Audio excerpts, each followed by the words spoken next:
What's up, fam? It's Friday night. It's our late night happy hour show, Wakanda Whiskey and Blurredom. I'm your host, Paul, and with me is my partner, Marc.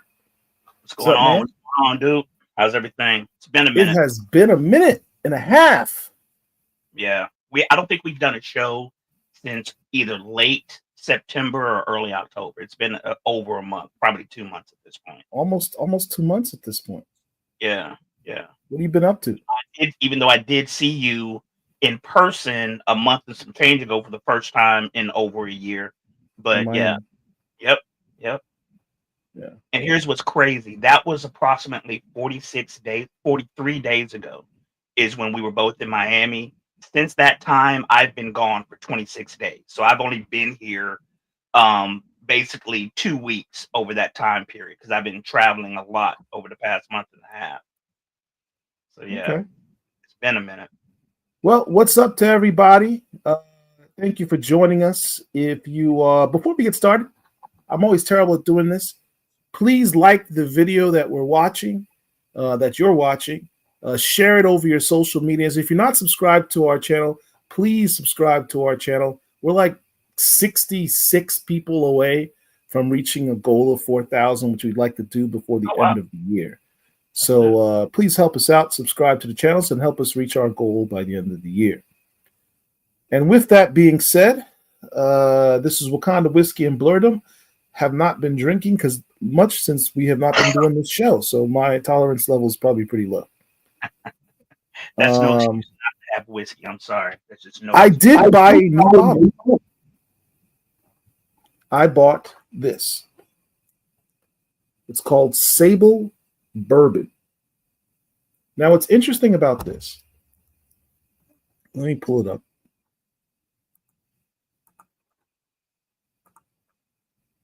This particular bourbon, its claim to fame is that who owns it, who made it. Rich aromas of burnt sugar and allspice with notes of mocha and oak forward spice. Here's the promo. It's a black-owned bourbon, but not just any blacks. That's Harold Perrineau.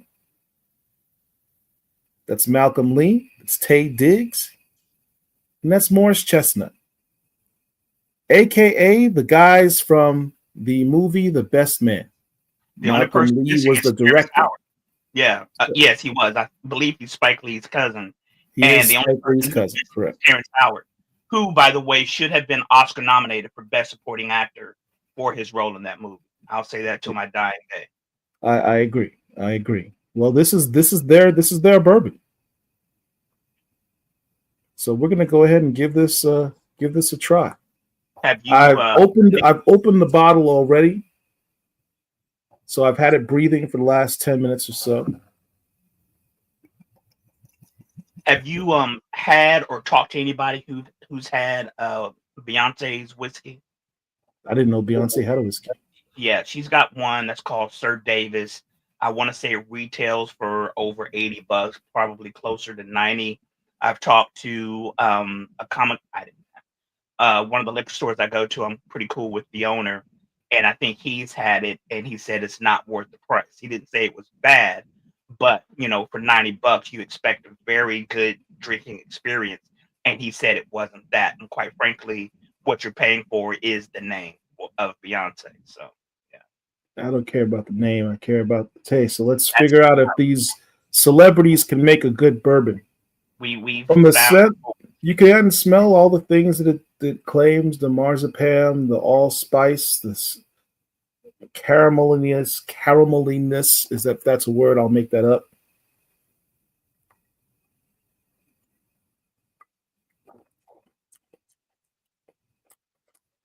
Smooth. Okay. That's very smooth. 70% by volume, so it's not going to have too bad a burn. I have an ice cube in it. How much was it? It's about $60. It's not horrible. No, it's not horrible. I'm still drinking on the Sazerac ride that I bought several months ago. I've said in this space several times that I'm typically not a fan of rye, but this Sazerac rye, I want to say I had it at one of the cigar bars I go to, and it was so smooth, so good that I actually went out and bought a bottle. Speaking of rye, and we had it here. Well, I've had it. I can't recall if Paul has had it, but I was drinking it during one of our lives from a black-owned company called Greenwood. The brothers, there are 5 different owners of the company. And what's interesting is they're from different places. I want to say one of them's from Atlanta, a couple of them from New York, whatever the case may be. But they named their company Greenwood after a street in Tulsa, Oklahoma, where I'm from, which is basically Black Wall Street, where Black Wall Street was. The boundaries of Black Wall Street were Greenwood, Archer, and Pine. Those are street names. If you take the first letter of each of those streets, Greenwood, Archer, and Pine, you get GAP, which is where the Gap Band got their name from. But I mention that because the Greenwood rye, I believe it's a green label. When you go to your liquor store, you can find Greenwood. That is some good drinking as well. And again, it is black owned. So yeah. Well, I can tell you that this Sable bourbon is. I would buy this again. This is a nice sipping bourbon. And that's the thing when we do this. I know a lot of times Paul specifically doesn't necessarily want to say negative things about something that's black owned or whatever the case may be, but the view that I have of it is this. If you're watching us, you have a view that you want to trust our judgment when it comes to comic books and whiskey. And I'm not personally going to say that something is good when it's not. I'm not going to suggest that you guys buy something that I personally wouldn't buy again. The Sazerac rye that I'm sipping on now, this is my second bottle of that. The Greenwood rye that I told you about a moment ago is one that I would buy again. And they have another one called Greenwood 1906. Now, the 1906 is significant for me because that's the year of the founding of my fraternity. And we just celebrated our 118th anniversary 2 days ago. They're not even connected to Alpha. None of the guys who own the company are connected to Alpha. They just named it 1906. But I say all that to say Greenwood, which is a black owned distillery, has some good expressions. So I do recommend those expressions from Greenwood. S.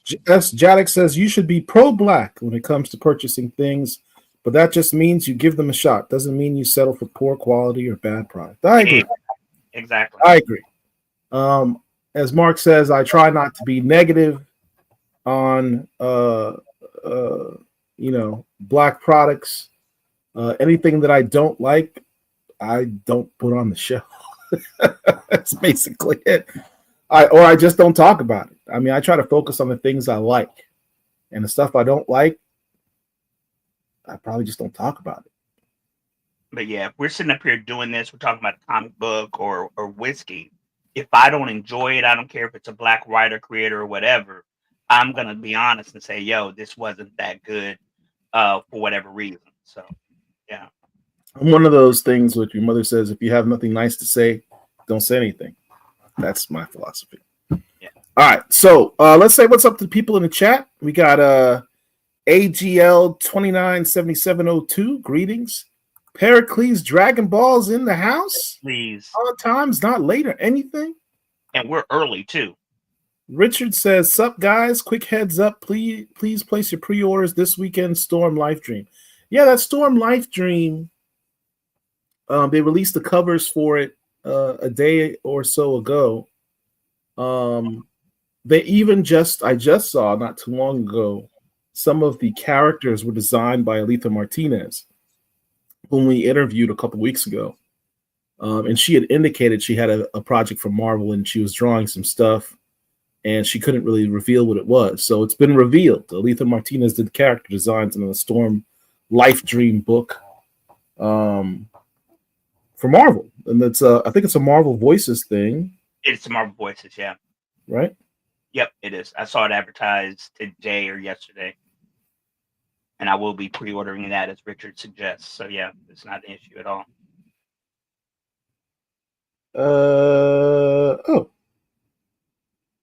Got a message from Angelique Roche, who's actually one of the writers on the book. Also telling us about the book. So yes, please place your pre-orders for Storm Life Dream. I think this weekend is the final order cut off to place it with your LCS. Mark, you're terrible at that. I would encourage you to please place a phone call to your LCS and tell them. Actually, I'm not anymore. I mean, I do that rarely now. So What? Whenever I see something that I want, I call them up, and my comic book guys kind of annoyed at me because I'll say something, do something, forget about it 30 seconds later. And so I'll see something, call them up about it, then I'll see it again like a week later, say, hey, can you? He was like, you've already told me, I've already got it. And I was like, my bad, dude, my bad. So yeah, that's it. That is You it. finally grow. You look at you all growing up, man. I feel like a proud papa. Don't even do that. Let's see here. So the first book we're going to talk about tonight is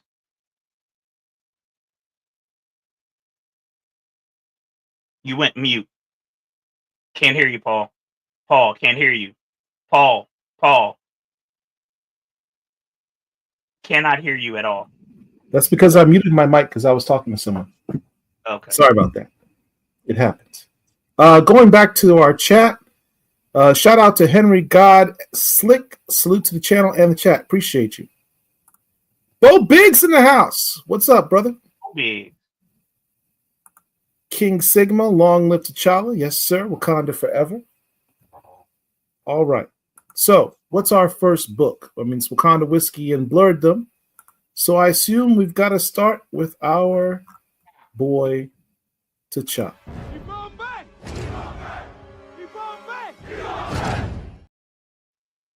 All right. So with that, let's go log into our League of Comic Book Geek site and take a look at what's popping. So for a brief rundown, for those who don't know, this is an ultimate book, which means this is not in main Marvel 616 continuity. Everything that happens in this book has absolutely nothing to do with what goes on in the main titles. In this book, T'Challa is, of course, the king of Wakanda. His father was murdered at the beginning of the series. He was still alive, but he was murdered, even though T'Challa was the king. And there are twins, Khonshu and Ra, who are collectively the Moon Knight, and they are attempting to take over Wakanda.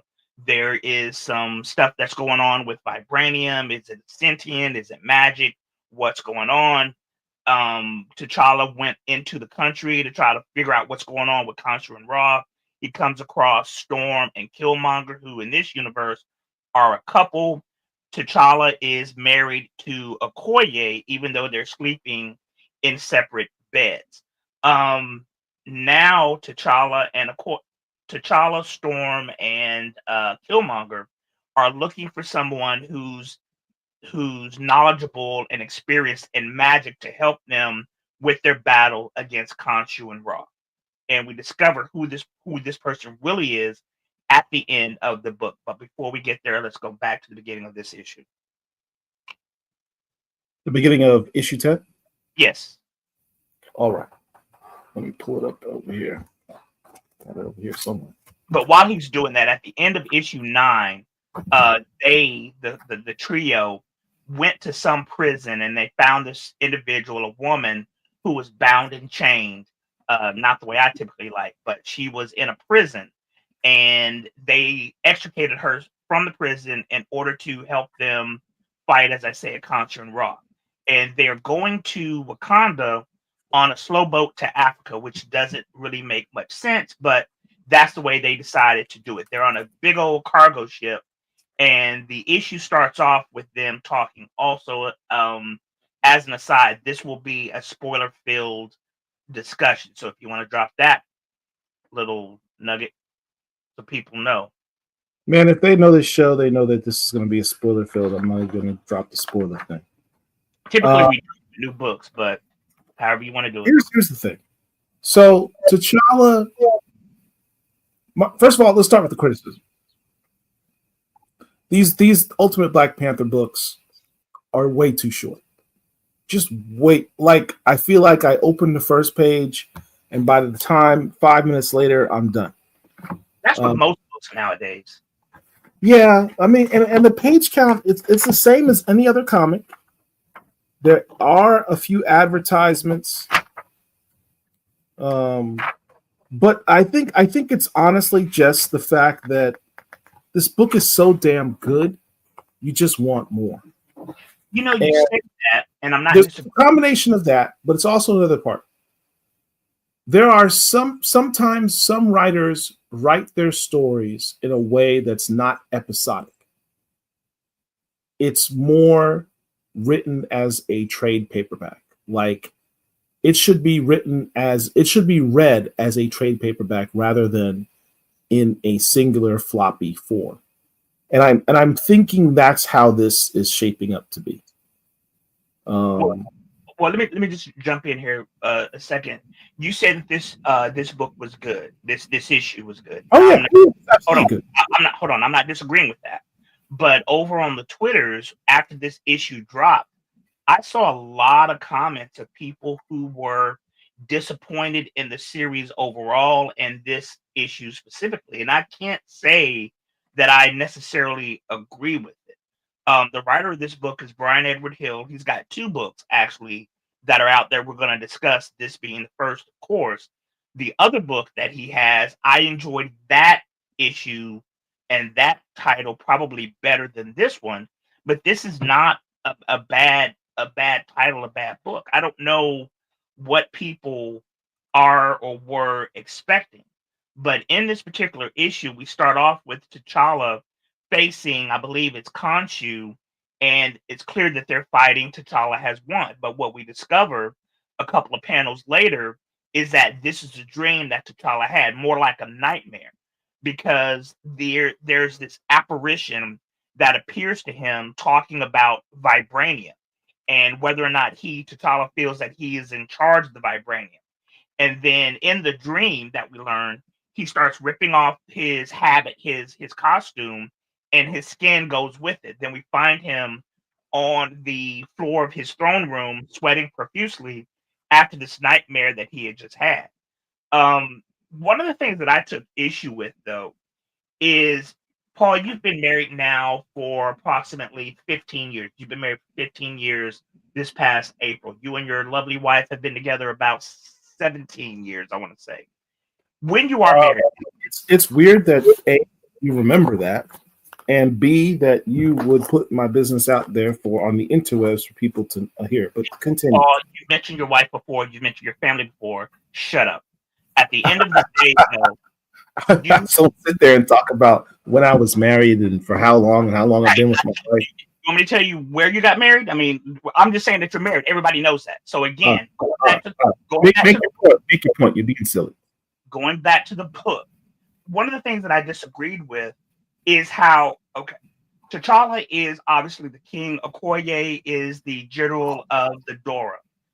They are a partnership. That's what this marriage seems like. It doesn't seem to be a romantic partnership, more so of one of business convenience and ruling Wakanda.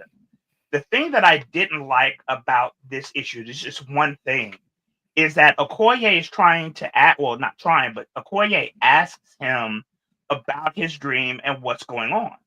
And initially he's reserved and doesn't want to tell her. And I'm like, in my mind, as I'm reading that, I'm like, dude, this is your life partner.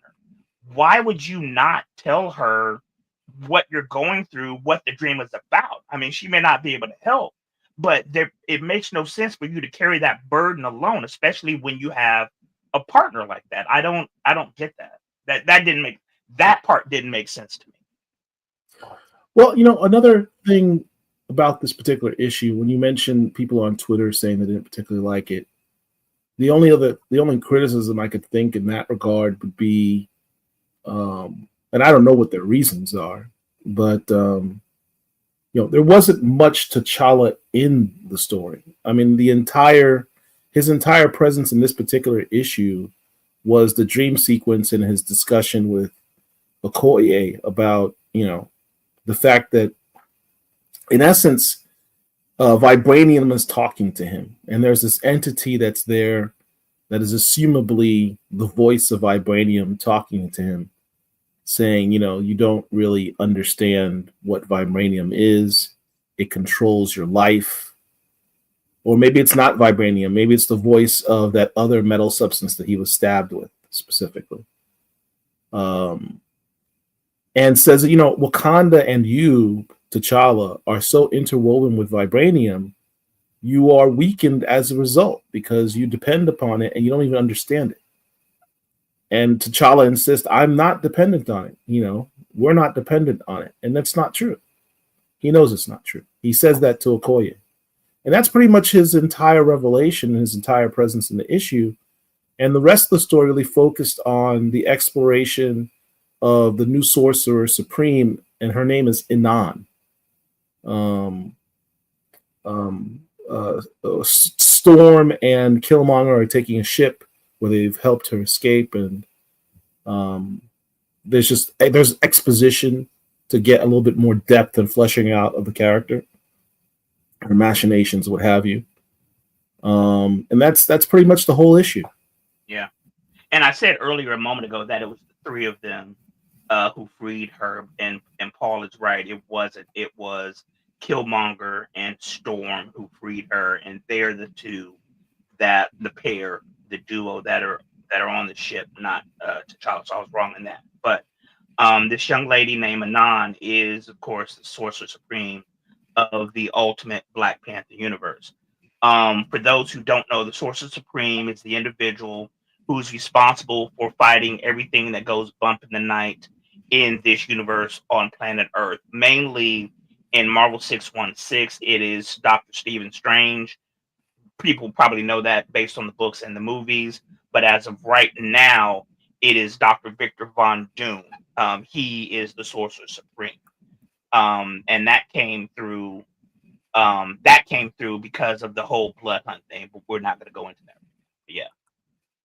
All right, Manifesto says they out here in separate beds like the 1950s. Correct.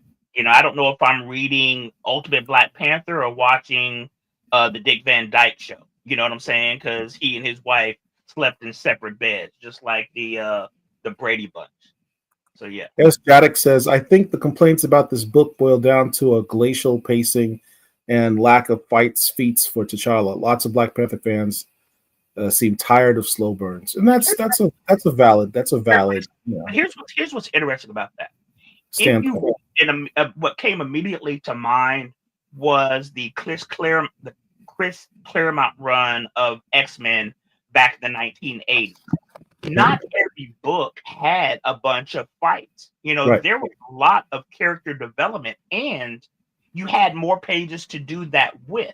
There were several times where you would have 2-3 issue runs where you don't have the Shire or whoever fighting or whatever. It was just talking, getting to know the characters, trying to figure out what's our next move. And Brian Edward Hill is kind of taking that same approach in this book. Yeah, man. I look, at the end of the day, this is, first of all, again, I like this book. I like this issue. This is the title I look forward to reading every month the most. This is my number one title. We don't have a regular Black Panther series in the 616 continuity. But I am enjoying this as a stopgap Band-Aid measure until that happens. But that being said, it's still a very great series that I enjoy. I don't know. Well, at the end of the day, it's moving slow, but that's only because of how much I really enjoy it and I really want more. At the end of the day, Ultimate Black Panther overall and this specific issue it's a good title, and this was a good issue. And so personally, I would recommend that people pick it up. The next book that we're going to talk about, the next issue specifically that we're going to talk about, and all Brian Edward Hill. What up, fellas? I'm enjoying the story as a whole. I just wish Brian Hill would pick up the pace a little and get to the larger conflict with Wakanda, Ra, and Khonshu. Which goes back to what I was saying a moment ago in how with Chris Claremont, it takes sometimes a lot of time to build up to the big bang fights and explosions or whatever. I personally don't have a problem with the pacing. As Jadek says, Storm and Drang And I think this book would really benefit from brushing off some of the Black Panther foes like Reverend Achebe and Madam Slay and mini bosses. Now, I will say that I think it would be cool to see more characters from Black Panther lore given the ultimate treatment. Like, I want to see more ultimate versions of characters from that we've seen in the 616 universe. And that's not to say that the cool thing about the ultimate universe is that it gives you a sandbox in which you can create, as a creator, new characters and new paradigms and new storylines that didn't exist before, and put existing characters in situations you had not seen before. But it's still, for me personally, I like seeing the ultimate versions. I like seeing them, take a character and twist it around and sprinkle something else on it and give a different coat of paint, and see different versions of those characters. For those who don't know, and pretty much if you're here, you probably do. But if we're getting some new followers, new viewers, the Ultimate Universe was created approximately 20 years ago at this point. Gosh, dang, that was a long time ago. But the Ultimate Universe was created to, as Paul kind of touched on a moment ago, is to give a fresh coat of paint to old characters. Back then, if you hopped in, everything was sequential. So you would have Captain America 225 and Iron Man 305 or whatever the case may be. So for new readers, that may be daunting to try to come in at the end of something or in the middle of something and try to figure out what's going on. So Marvel created the Ultimate Universe with the same characters, but they were put in new, different situations, new and different battles, oftentimes with their enemies that we've known before. It started off with the Ultimates book, which is quite frankly what the Marvel universe, the MCU universe, is based on, because that's when we first saw the Black Nick Fury, aka Sam Jackson. In the Ultimate Universe with the Black Panther, he never had his own title until now. And quite frankly, I don't remember him ever showing up in that original version of the Ultimates between 2005 and now. Do you recall him appearing? Was Black Panther in the original Ultimate line? Yes, he was in a. Huh? I don't recall him appearing. I don't recall him because he was so poorly done. You would probably have forgotten. He was mute for one. He was the product of some type of experiment. It was the whole convoluted, messed up. He came up in Captain America Annual, Ultimate Captain America Annual. It was not good. Think of it as like, you know how I don't like talking about Ultimate Avengers #2? The movie, yes. Movie? Okay. Yeah, like I have a mental block on that movie because it was so bad. Right. It's the same thing with that the original T'Challa from the Ultimate Universe. So back in 2005, whenever it was, there were several different Ultimate books that were launched. You had the Ultimates, which was basically the Avengers. You had Ultimate X-Men. You had Ultimate Fantastic Four, which was very good. You had Ultimate X-Men, which was also very good. But then you would have several different mini-series of between 4 and 6 issues each, like Ultimate Power, Ultimate Origins, things of that nature.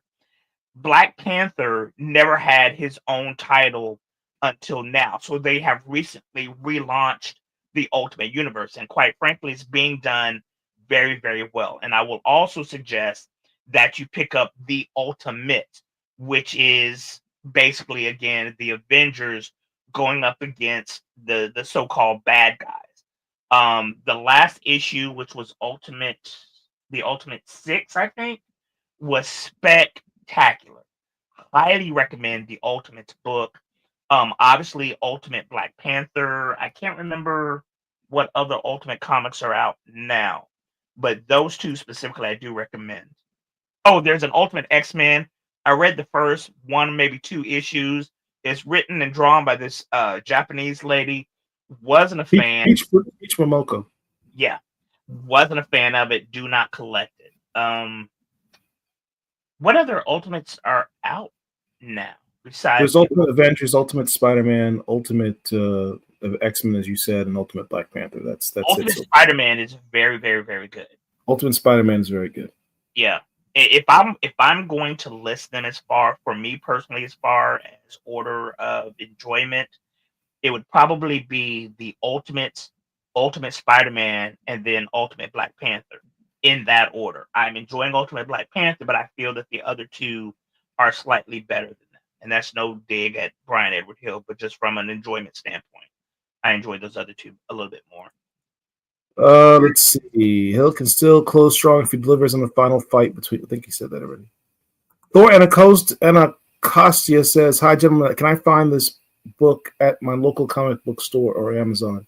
If Yes. you have a comic book store near you, you should be able to find it there. Yes. If they don't have it, you can ask them to pre-order it for you, which is what we strongly encourage you to do. Establish a pull list with that comic book store, and they'd be happy to do so. You also help the book continue, because that's the vote that you give to the comic book company that you want the book to continue, is by pre-ordering the book through your local comic book shop. And let me just piggyback off of that.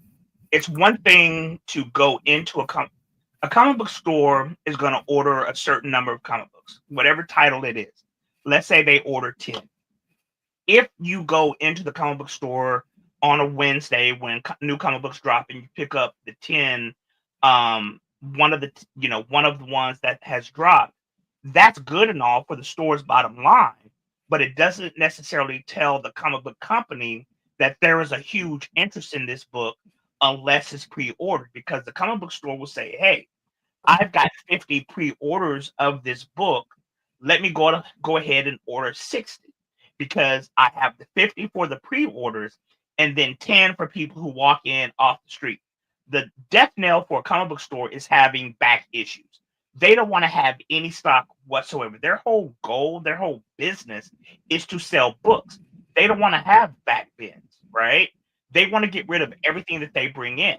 So if you pre-order the books, the comic book store will know I need to order this many, which tells Marvel, DC, Image, whoever that, okay, yeah, there's an interest in this book because the comic book store has ordered this extra number of books.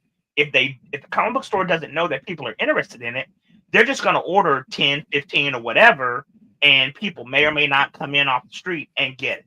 So pre-ordering is something that is important, especially when we're dealing with Black titles. Black message. Yeah. All right. Let's see what else we have here.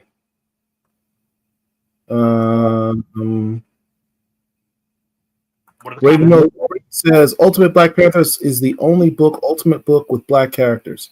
The new Ultimates, Ultimate Spider-Man, and the Ultimate X-Men, the Marvel Ultimate Universe needs some melanin ASAP.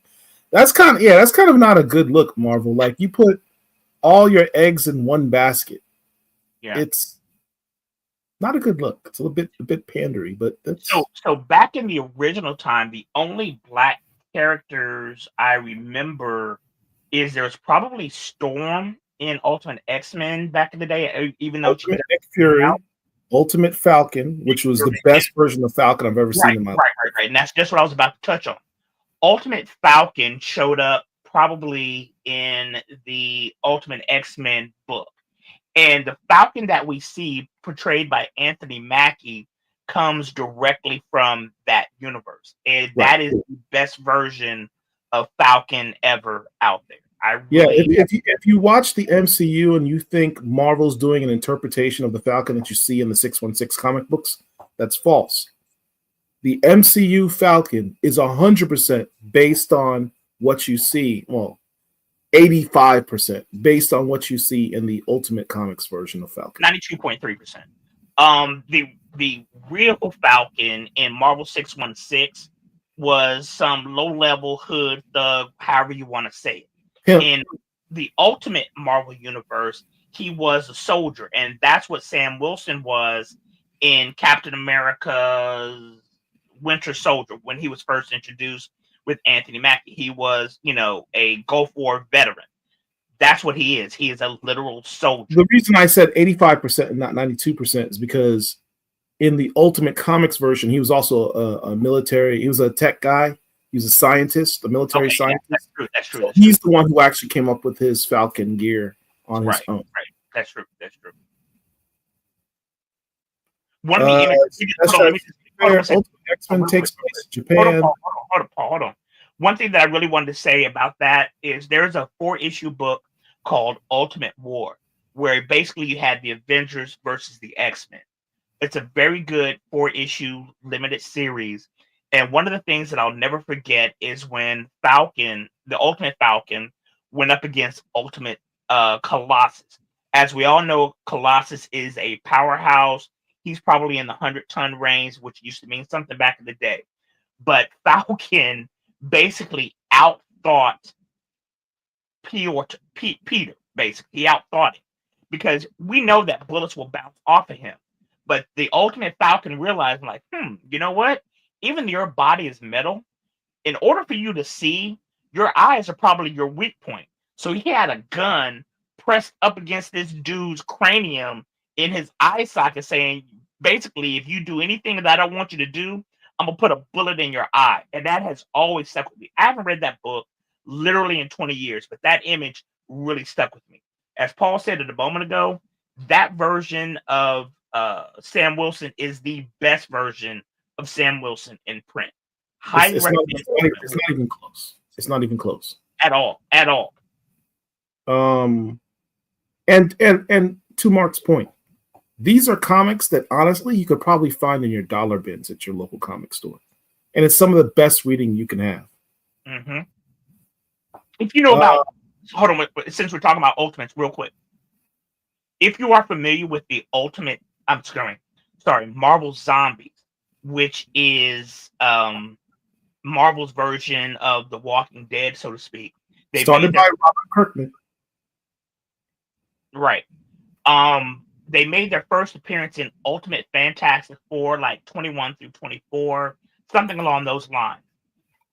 And one of the things that's good about the Ultimate Fantastic Four is they have the title of the storyline on the outside, on the cover of the book.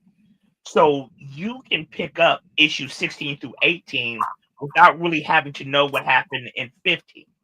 It's right there on the cover. So if you get whatever the issues are in reference to Marvel Zombies, that is some damn good reading. And Marvel Zombies Volume 1 and 2 are very, very, very extremely good. I'm not going to, vouch for the rest of them because there's been a lot that's come through after that. But the Ultimate Fantastic Four, whichever it is, I want to say is, it's in the 20s. I know that. It's 3 issues. You got to find it. And also Marvel Zombies Volumes 1 and 2 are also very, very good.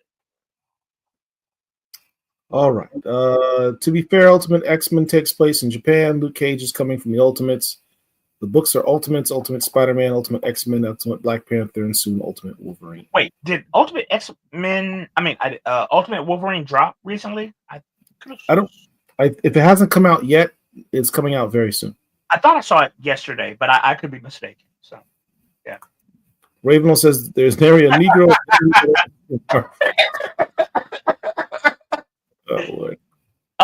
So shout out to Charles Stewart.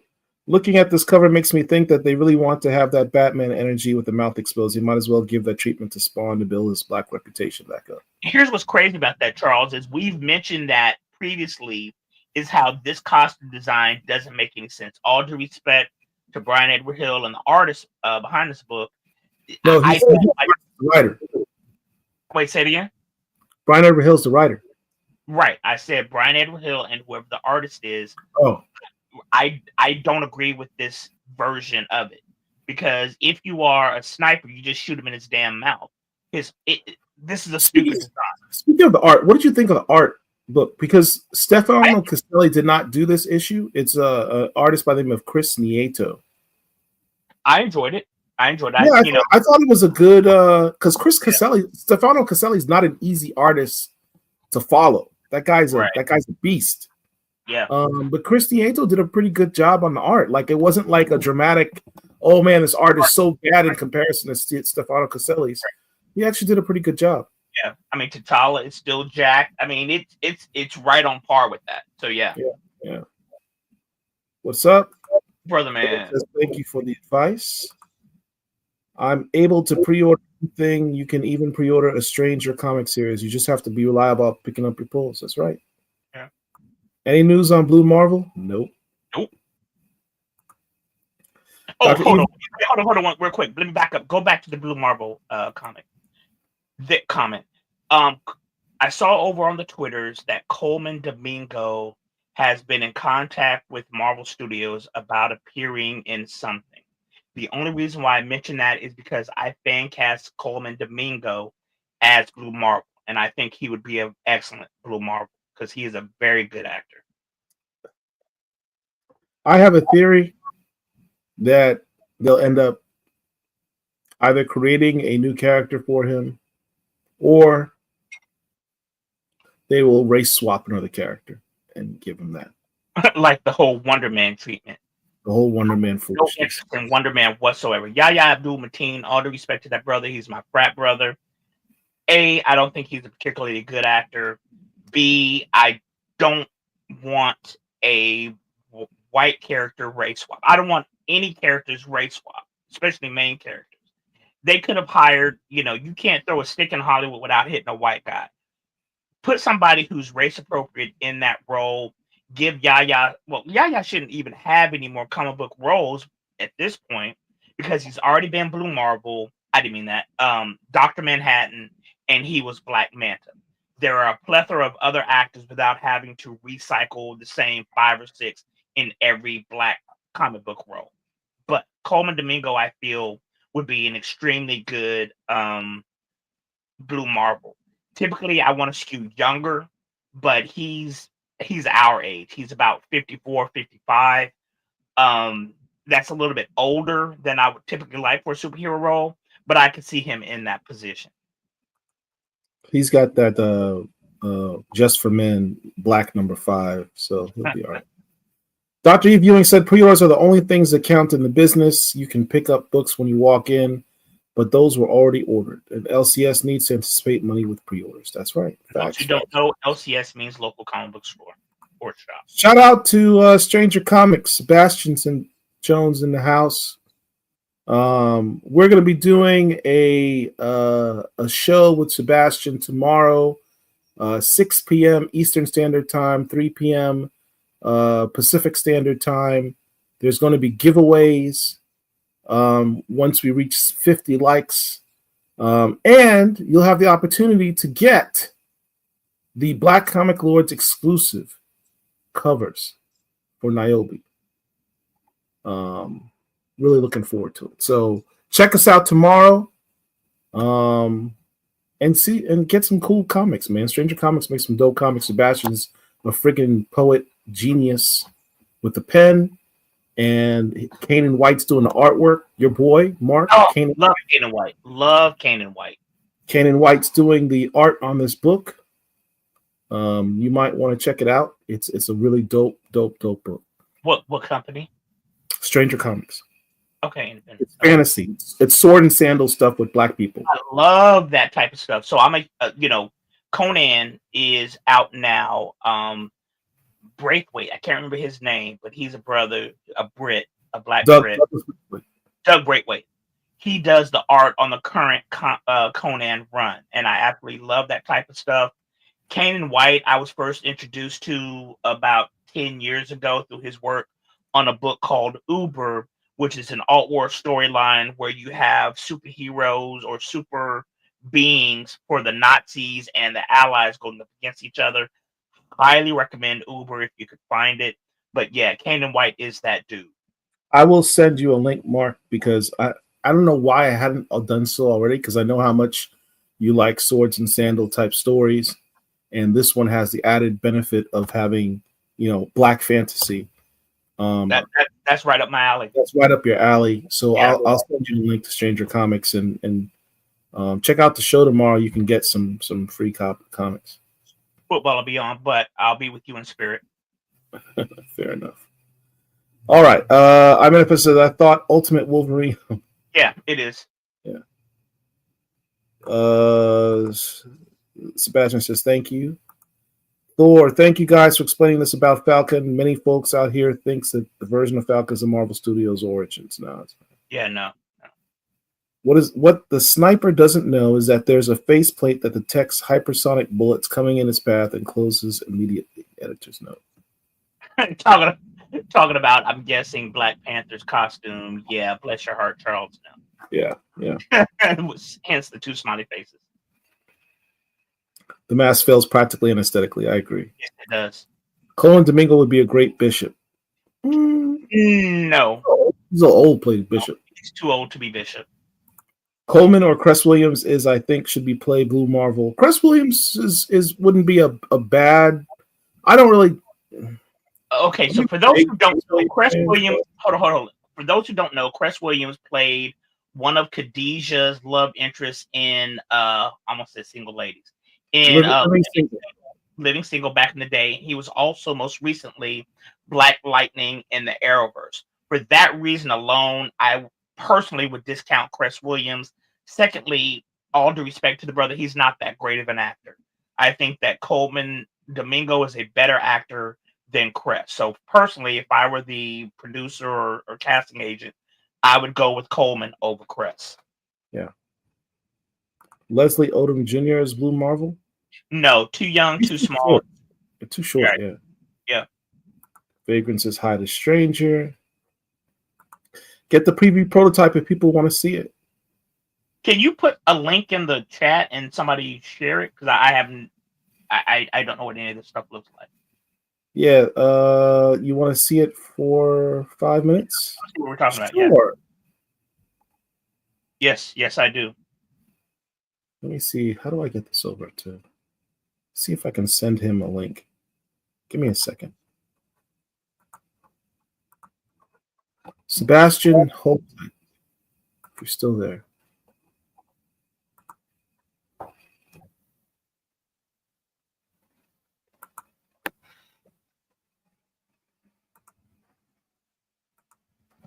Wait, he's saying for 5 minutes or for 5 million? What is that?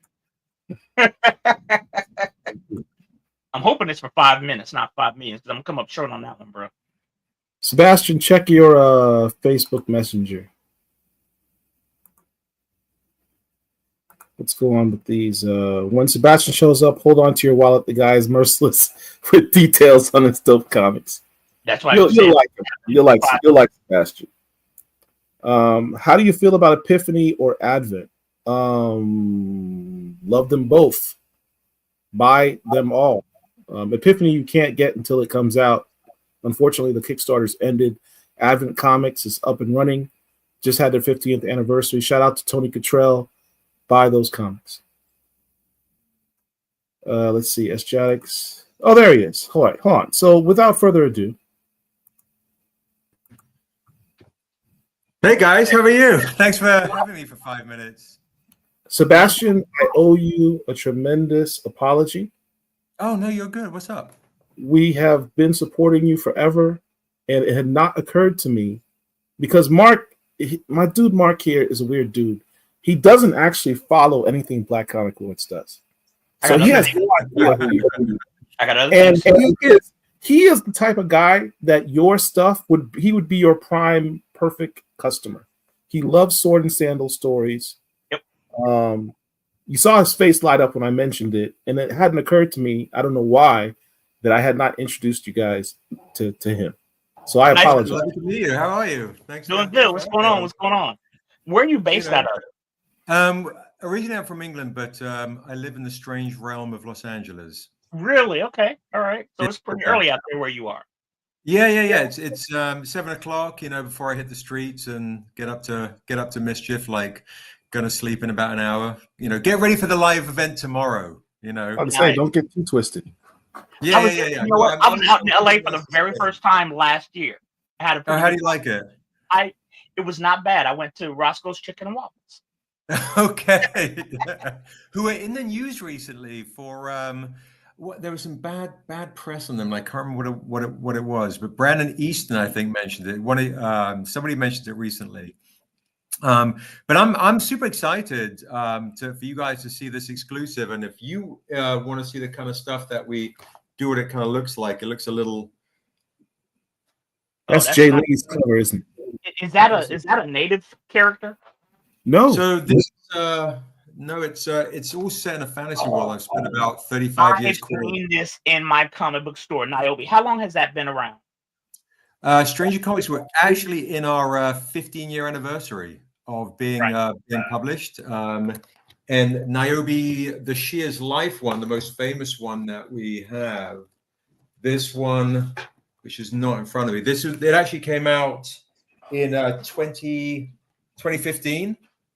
Because I want to say I've seen Niobe before, but I didn't know what it was, and my comic book guy couldn't tell me anything about it. This is artwork, man. Beautiful. That is beautiful. Who did this right here? Who did that? So this one is done by Hyung Taek Nam, the lead artist for The Last of Us. Okay. Yeah, Paul, you probably have the Shear's Life one with Amanda Stenberg on the cover. That's the Untamed. That's where it all began. Look, this artwork is absolutely fantastic. Yeah. This is stuff I've gotten from Stranger in my last box. Thank you, Sebastian. Oh, you're welcome. Mark, you need to get this book, Defiant. Yes. This has to do with the story of Robert Smalls, set in the Civil War, the former slave who escaped and took a Confederate ship. He smuggled himself out of captivity. Who's the artist on this, Sebastian? So the interior. So fun news for you, Paul, because you've got the book recently. So the interior is written by Rob Edwards, the writer of Princess and the Frog, who we just announced is writing and directing, producing Brown Sugar Fairies. We just announced that yesterday, and that cover is done by Ray Anthony Height on the Shaft homage, and the interiors are done by Sean Damian Hill. Sean Damian Hill, my dude. Sure, he's amazing. And, Gordon you blessed me with this, Sebastian, the picture of your mom. Yeah, that's an homage to my mom. Yeah.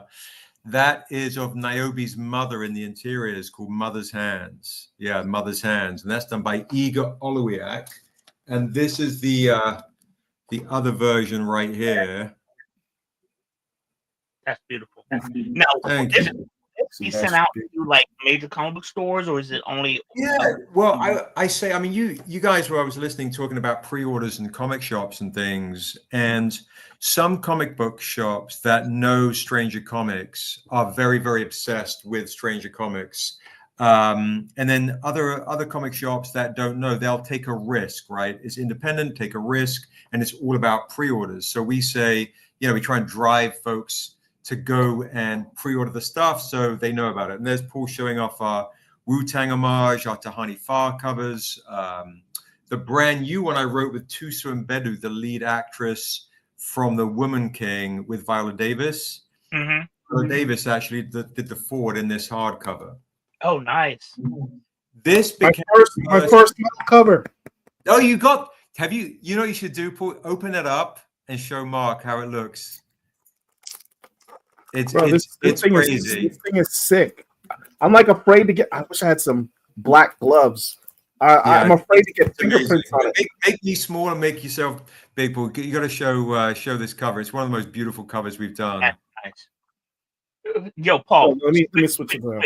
Yeah, switch. I'm trying to get fingerprints on it. But fold it out. Open it out. Oh yeah, true. And what book is that right here? This is on a Tales of Asunder Niobe She Tribe that just came out in comic shops Wednesday. Oh, that's nice. And I did that in honor of like Barry Jenkins's Underground Railroad, and the lead actress was Tuso, and she wrote that comic book with me. Nice. So I'm gonna need later on. I'm gonna need the information because I'm gonna forget the minute we get off of here.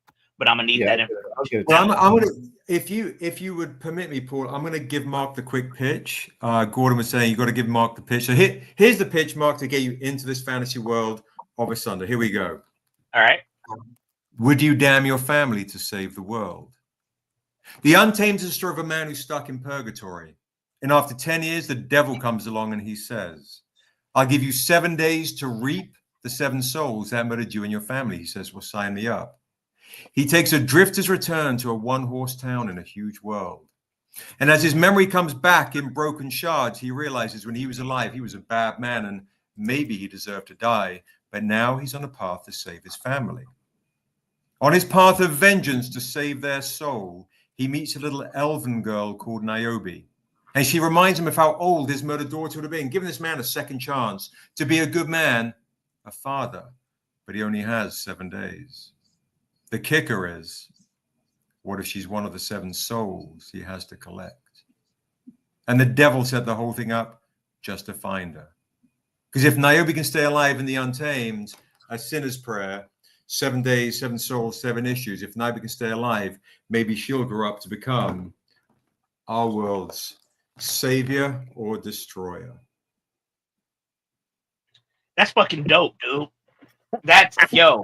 That's why I said nothing. I had to let Seb just let Seb cook. Man. Just let Seb cook. Hold on 1 second. I don't care what you said. It's the fucking accent that does it. You know what I'm saying? So I'm going to show you like a little glimpse into kind of the stuff that we do. Nabish's death. This is how this looks right here, when Nabi becomes a badass bounty hunter hunting down sex traffickers and slave traders. That's tight. That's done by Sheldon Mitchell.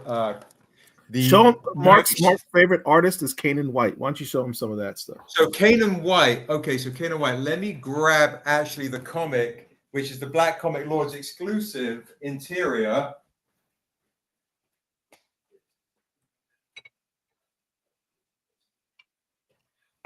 For those who don't know, Mark, myself, Herschel, and Richard were on the original Black Comic Lords first exclusive cover for Scout Comics Black Cotton #6, and now we have this one with Sebastian. So this is the Niobe Shears Life Trade paperback. You might recognize that too. That's I wrote that with Amanda Stenberg, who played Rue in the Hunger Games, the Acolyte, back in 2015. Looks familiar. Yes, that makes sense. Yes. So this became the first nationally distributed comic book with a Black female author, artist, and hero in the history of entertainment. So that's a piece of history right there. And you like Kanan White, which is actually going to be on the new Black Comic Lords exclusive. Here's just a beautiful interior page right here. And what book is that? Niobe as well? This is Tales of Asunder, Niobe She-Tribe. So everything takes place in essentially the same fantasy universe. So Mark, if you want to DM me, I can do a discount deal. I got 7 trade paperbacks. Would normally be $145. I can do the set for you for $80. If you want the set, I'll sign the lot for you. Cool. I'm not on Facebook, so I'll coordinate with Paul. He's on Instagram. Oh, Instagram. What are you on Instagram? Instagram and Twitter. He's on Twitter too. You're on Twitter, right? So yeah, I'm on Twitter, but you'll also see, like, we have this kind of stuff.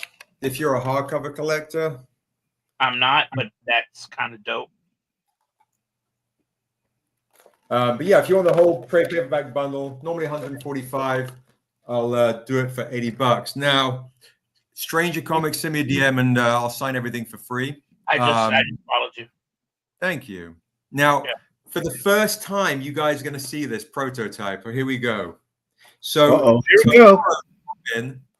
3 o'clock on Stranger Comics' website, strangercomics.com, you'll be able to get one of 100 copies of the Black Comic Lords exclusive Us homage right there. Look at that. And I'm going to have 25 copies of the Life editions so you can collect the set. Thuso, that's the chick who played the daughter in the Yes. Gotcha. Exactly. Yes. Okay. So she and I wrote this one together. And there's the Black Comic Lords right there. Nice. And then we mentioned, of course, Black Comic Lords down here. So there you go. Thuso Mbedu of the Woman King, star of Underground Railroad. She's my co-writer on the new Tales of Asunder Niobe She-Tribe, which is in comic shops now. This is the Black Comic Lords exclusive. These will fly. We will sell out of these. What's that? How did you link up with Thuso? With Tuso, she was following Stranger Comics, and I sent her a DM and I said, "Hey, do you want to do some cool shit together?" And she's like, "I love doing cool shit." And next thing you know, we're having tea. She's from South Africa, and then next thing you know, I'm out at Comic Con Africa in Johannesburg and Cape Town, and I started to go to that because that was in September, correct? It was in September, indeed. Yeah, it was around my birthday, and I always try to take a trip around my birthday, and I thought about doing that, but then I got drunk and fell asleep. But no, I wanted to go to that. True story. True story. Is that gonna be an annual thing there? It's an annual thing, bro. It is huge. It is absolutely huge. Is it around the same time every year? It's around the same time. Yeah, if you get a chance to go to Comic Con Africa in Johannesburg, it's beautiful. Just to kind of show you too, this is Scene from Nigeria's Life by Ashley A. Woods. So all the stuff we have is rather lovely. The Dusu book is fully painted. I'll show you how that looks. So this is kind of an idea of what you're getting in our fantasy world. And for the Black Comic Lords exclusive, this is what I'm super psyched to show you. So we have the Black Comic Lords Metal Edition will also be launched tomorrow. That's tight. Yeah, I'm gonna need that, Seb. Yeah. Yeah, that's we have 25 of these silvers, and check it out. We'll have 5 of the gold editions. All right. Oh, that's tight. We're gonna have to work something out, Seb. Like, I need you to put those to the side. I can't be a Black Comic Lord and not have the metal edition. It doesn't make any sense. Put one of each side for me, dude. Like, no jokes. Put one of So, Mark, you sent me a link. You sent me your Instagram. I'll send you a DM with a link to the exclusives when they drop. Yeah. And guys, anyone that comes to our event tomorrow. So if you see me comment, right? Like if you see me comment on Stranger Comics, give me a sub and then go to the link. Go to the link for the event. I can't actually, for some reason, jump in on the StreamYard. But anyway, Stranger Comics, give me a sub, go to the link, hit like. We're already at 53 likes, which means every single person, if you want a free comic book, come tomorrow. I'm going to give you a freebie, a free mystery exclusive. If you want the Black Comic Lords exclusives, they drop at 3 o'clock. Silver, gold, all the things. See, there's Mr. Towers in the chat. What's up, Mr. Towers? Thank you. So yeah, Stranger Comics, give me a sub. Mark, I'll send you the link to the Black Comic Lords exclusive. I can set one aside for you if you want to take a claim as a pre-order for sure. Oh yeah, H&H, great point. Put in the code BCL for 10% off anything on strangercomics.com. I'll put that comment up just now. And I just followed you over on the Instagrams and the Twitters. ATL Blur. So I just followed you. All right, I'll give you a follow back, and then I'll send you. I can also, if you want, if it's easy, I can send you an invoice if you miss the BCL drop tomorrow. If you want the Black Comic Lords exclusive, no pressure though. I'm gonna be watching football tomorrow, but yes.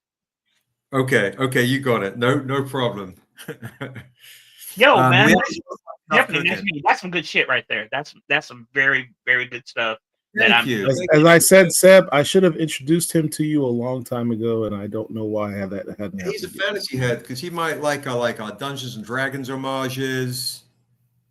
That's like the original Dungeons. Yeah, the original. Yeah. That's by Sheldon Mitchell. Mark, seriously, Stranger Comics has the best covers in comics. It's not even. I'm not even exaggerating. Yeah. We have the Tribe Called Quest homages. We got all the other. I gotta see the Tribe. I gotta see Tribe. Let me see Tribe. Paul, do you have the Tribe handy? Oh yes. Hold on. So yeah, I got a. Oh, and then this was our Halloween drop. Freddy Krueger or Halloween. Yeah. Like the pumpkin head. Yeah. Yes. Yeah, so we have a lot of fun stuff. You'll see. Oh, that's tight. What is that right there? Is that Niobe as well? This is Niobe when she's older. Yeah, this is in our kind of our Avengers title where she goes to the Scandinavian part of our world. How do you pronounce that word? Erathune? Erathune, yeah, that's in the Scandinavian part of our world. So essentially, this is a world I spent 30 years building. I was at HBO for about 4 years in development, yeah. So we have. Game of Thrones. What's that? Said, don't tell me you worked on Game of Thrones. I did not work on Game of Thrones. No, we were in development on Niobe on all these things. We have David Mack covers. Yeah. Seb, I've unfortunately got about 5 large Hold on. stacks of comics, and I can't find them. Into Niobe. Where does one jump in on that? The Untamed. Untamed. The one I just gave you the pitch on, the Untamed. So you generally want to start with the Untamed hardcover.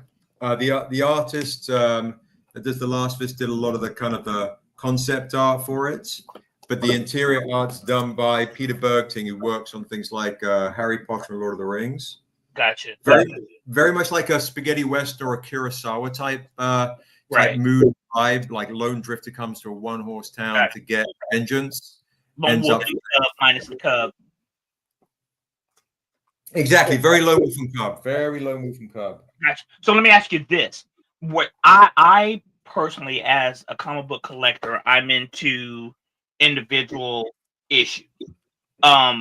There are individual issues of those, yes, or is it just?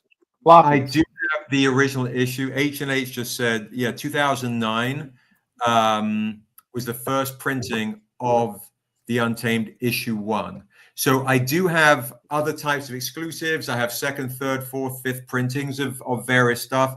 Because I'm running late to take off, I have a ton of exclusives, like the exclusives that are tucked away. If you're into collecting single issue exclusives, Yeah. Sailor Moon homages, Ponyo homage. I've got De La Soul homages, Outcast homages, Silver Surfer. I found it. Okay, cool. Well, because I, all due respect, as a comic book collector, I'm into individual titles, not necessarily trade paperbacks, et cetera, et cetera. Nothing against them, nothing against them, but that's what I do. You and I will communicate in the future. I know you're gonna go out and get drunk. That's fine. Have a good time. Uber, don't drink and drive. It was really cool meeting you, dude. Like for real. Let me show you these hip hop covers that they did. Oh, here we go. Lauren Hill. Okay. Lauren Hill. The Miseducation of Lauren Hill. I don't remember what this one was. Erykah Badu live album. I don't know that one. I saw Erykah Erykah Badu in concert. She's thick. Yes. That's who is that? No. DMX. Yep. The other Wu-Tang. Wu-Tang is for the children's. For the kids. This is your group, Mark. Wait. Come on, man. This is your group. Wait. They did White. Like that. It's even by your artist, Kanan White. Yes. Wait. Who is? Help me out. Oh my God. Are you serious right now? I'm revoking your fan pass. Oh, Mike and it's the White Outcast, man. Outcast. Oh, Outcast. Okay, yeah. You just lost your Outcast. It's the lighting. Dead Presidents. That's fucking cool. That's right. Cool. I like that. Dead Prez. And these are my favorites right here because this is my group. Tribe. Low in Theory. Yes. That's cool. Tribe. So this is incredible. That's Seb right there. There's so me. Paul, Viola Davis is on there. Ordered this from like their website, or did you find this in a comic book store? What? Did you order this from like their website or TLC, or did you order this like from the comic book store? Where did you get it? I ordered it from Seb directly. Okay. So yeah, sometimes we do just exclude. Honestly, when I come on lives, I often do exclusive deals. I do Instagram lives every Thursday. I do lots of exclusive discount bundles. Biggie Smalls. Biggie, De La Soul. Wait. Not De La Soul. Yep. That's Okay. So obviously we have a ton of homages. I got video game homages like Zelda, Bonk, Altered Beast, Donkey Kong, and also beautifully painted covers, like beautifully painted covers. So yeah, the stuff we do, honestly, the artists I work with, they're absolutely incredible. The guy that does the writing, he's British, he's okay. You know, now and again he spins a poem here and again. But yeah, there you go. Destahani Fa. That's the foil edition of Tusu and Bedu that was on the last Kickstarter. And the trade dress of that is the trade dress edition that's in comic shops now. So you could order the retail edition right now at your local comic shop. Now, Mark, if you fart around on the website, strangercomics.com, look in the Stranger Reserve, you'll see rare exclusives there. Oh, that's dope. Who is that? This is the Robert Smalls Defiant book. That's dope. You got to get the series. You got to get the series, Mark. So is that available only through your website or what? That's in the comic shops now too. But you can get this at your LCS. I've never seen that before in my life, so I will be looking. Every LCS. What's crazy is with the pre-orders weren't massive, so a lot of people have been flooding my website. So if you go to the website, you can find it. If you do, and if you message me, Mark, and you want to do like a bundle discount, or you just buy stuff off the website, use the discount code. Cool. This is why I keep telling you to follow what the hell I put out in the pre-orders, because this I actually got as a pre-order from my LCS. That's fucking cool. Oh yeah, we have our Blade 2 homage is out right now as well. That's amazing. The Blade 2 homage is sold really, really well. Cool. Yeah, so a lot of fun stuff. So, but if you DM me, you look around the website, let me know. I can do a bundle discount. But my recommendation is this: what I can do for you, if you want to get, let's say, that first She Tribe comic, Mark, the $4 joint that's in stores, I'll give you the trade paperback. You know, I'll give you the trade paperback of the Untamed for $25. I'll throw in the retail edition of Nabi She Tribe for free as a gift to get you into the world. But you also want to get the Black Comic Lords exclusive, because we will sell out of those. Sure.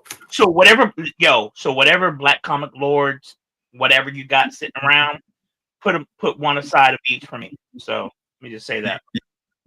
Perfect. Cool. Yo, go out, drink, have fun. Thanks, guys. Enjoy yourself. See you tomorrow, guys. Thanks so much. See you tomorrow, Steph. Thanks for joining us. Later, man. Nice to meet you.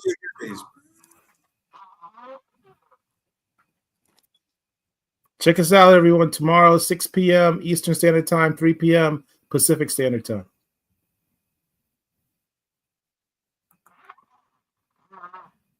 That was cool. That was a lot of good shit right there. I'm telling you, man. Look, if there's ever one time, I tell you to go ahead and buy stuff, and you're like, Paul, yeah, whatever. Buy Stranger Things.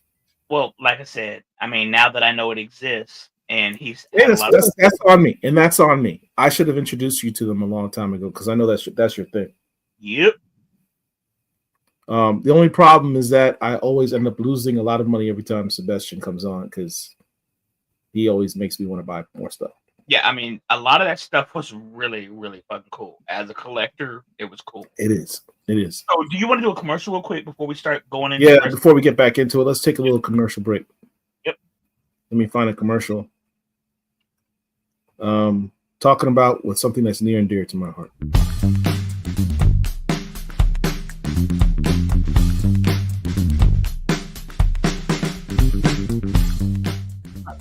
Comics are different. Those things cannot be returned if they do not sell. Okay, so that means that if they buy 10 copies of Monica Rambeau Photon and nobody buys it, they eat that money. And your local comic shop is, the margins are very thin, right? Times are hard for everybody. And so what that means is that it gives comic shop owners incentive to be very risk averse, right? And so you could order a bunch of Batman and you know that every month people are going to come in and buy Batman. It's often characters of color, new characters, lesser known characters where they're like, I don't know, this could be good, but if I put this on my shelves and people don't buy it, I lose money. And I'm sympathetic to that. That's a real assessment that they have to make. So The way that we avoid that is you go in and you pre-order. So Paul goes in 3 months before the comic set comes out and says, hello, I would like to pre-order Monica Rambeau Photon #1. I'm not going to wait till it comes out. I'm telling you now that I want it. And at that point, they're like, okay, let me go ahead and order this. And in the comics world, that is the sale that counts. By the time you come into a store and purchase a comic book, that sale does not count. I know it is ridiculous. It is very silly. That is the way it is. The sale that counts is when the store orders it from the distributor. That is what they are counting. And so what that means is that when you go in and you pre-order things, it actually gives that store confidence. Like, okay, Paul said Paul's going to be back and spend his $5 on this book. So we're good. If we order this one, we know it's going to sell and we can pay our rent. We're not going to be eating this cost this month. The best thing to do is your subscription or your pull list, where you go in and you say, I want you to put these in every month for me, right? And then they will set that aside in a box. Message.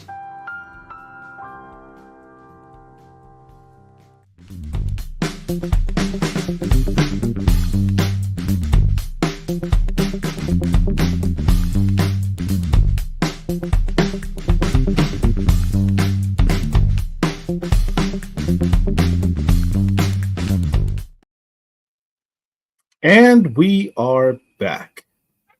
We're going to continue our Black Panther exploration with our next book. Look, as I mentioned before, there is not currently an ongoing Black Panther book. Now, the title of this particular episode of Wakanda Whiskey and Blurredom is Marvel bringing back Black Panther? Well, my man Rich always says, you Black Panther fans, you're spoiled little brats or something to that effect, because you're constantly complaining about your character, but you're eating right now, because right now we've got Ultimate Black Panther, we've got T'Challa in Avengers, he's in the digital versions, the Marvel Unlimited digital versions. He's represented there as well. Right now, he's also in the Miles Morales series as a guest. So we do have Black Panther content. It's not his own series, but he does exist. It would be nice for him to have his own series. That being said, there was an issue that came out recently that, for all intents and purposes, was a Black Panther issue. No. Let me interrupt you. It was a Black Panther issue. There were no other Avengers in this book other than T'Challa. It was specifically Avengers 20. So let me just say this. Avengers 20 came out. This is December. Avengers 20 came out in November. We are on Avengers 21. But this specific book is a T'Challa book, and it was spectacular. Jed McKay writes T'Challa the way he needs to be written. Right. But all due respect to Dr. Eve Ewing, the writer before Dr. Ewing, whose name I will not mention, his entire run does not compare to this one issue of Avengers number 20. Jed McKay understands who T'Challa is, what his voice is, how he is as a character, that previous writer, 2 writers ago, just will never understand. If you do not have Avengers number 20 and you are a T'Challa fan, you need to get it. Go ahead.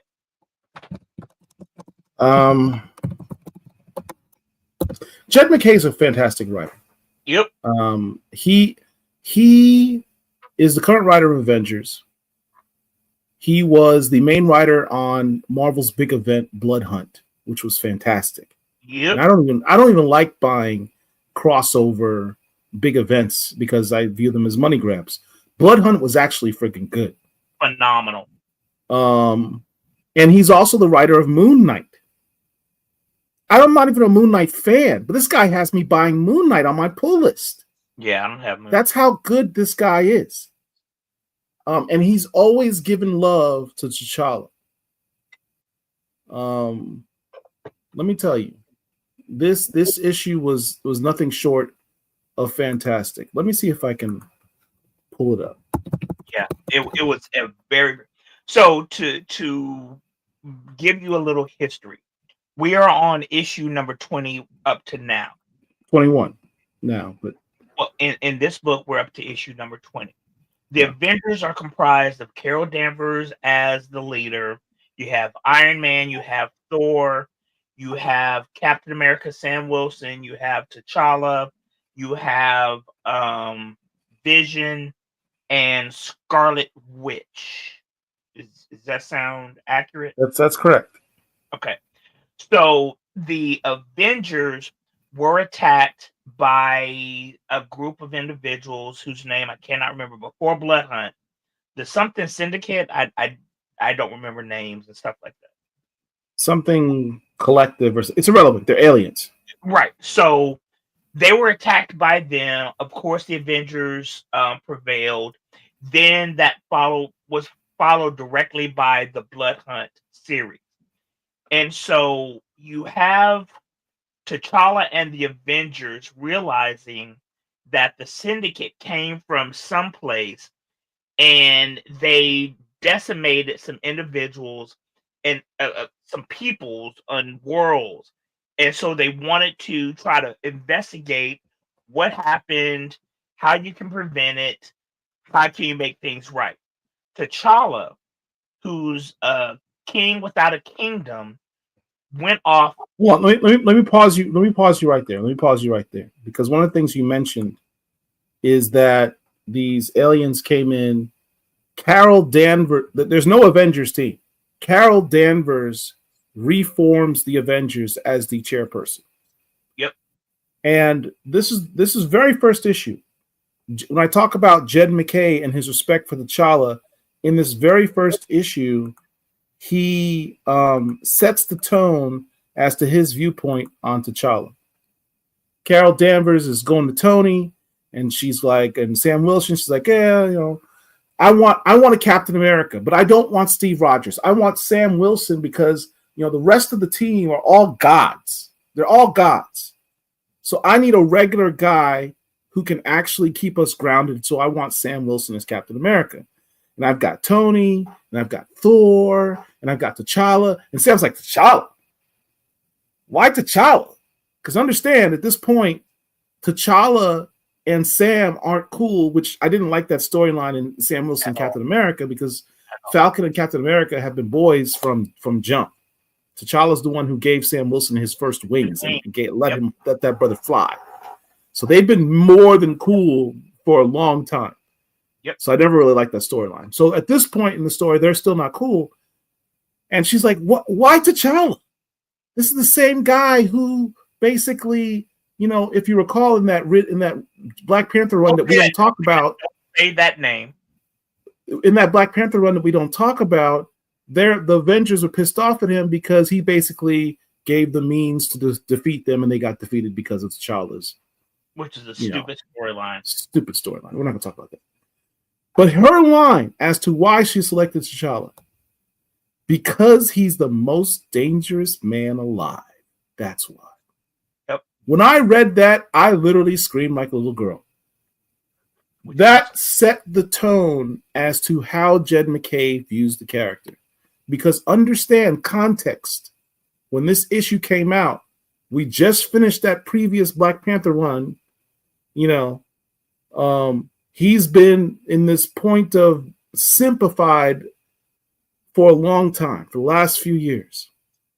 And he's trying to build himself back up. He just immediately gave this man back his swag with one line. Yep. Jed MacKay is that dude. T'Challa is that dude. Jed MacKay understands the character much more than the two writers ago who had the title. And basically, you know, as I said, the something collective, as Paul said, I just cannot remember the name. But at the end of the day, the T'Challa goes off on his own, solo dolo, as we used to say, to try to figure out what was going on for a couple of reasons. Number one, because they were attacked by this group that they didn't know about. Number two, T'Challa was in his feelings and he ran like a bitch from his former wife, Storm. That's basically what it was. Let's just be honest.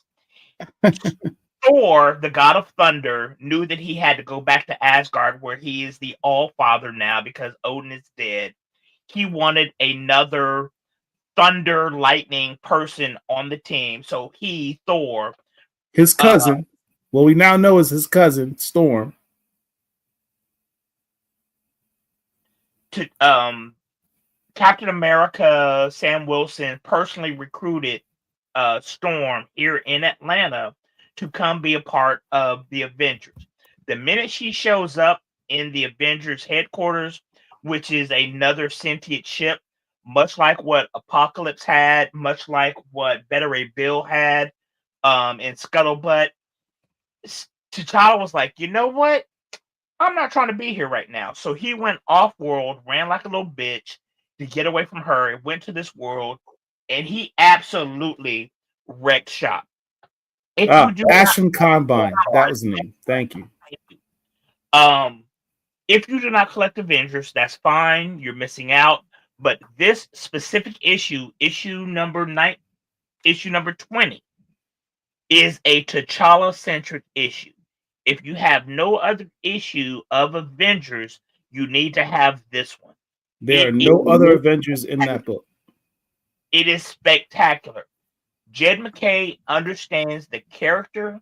He understands his tone. He understands who he would be.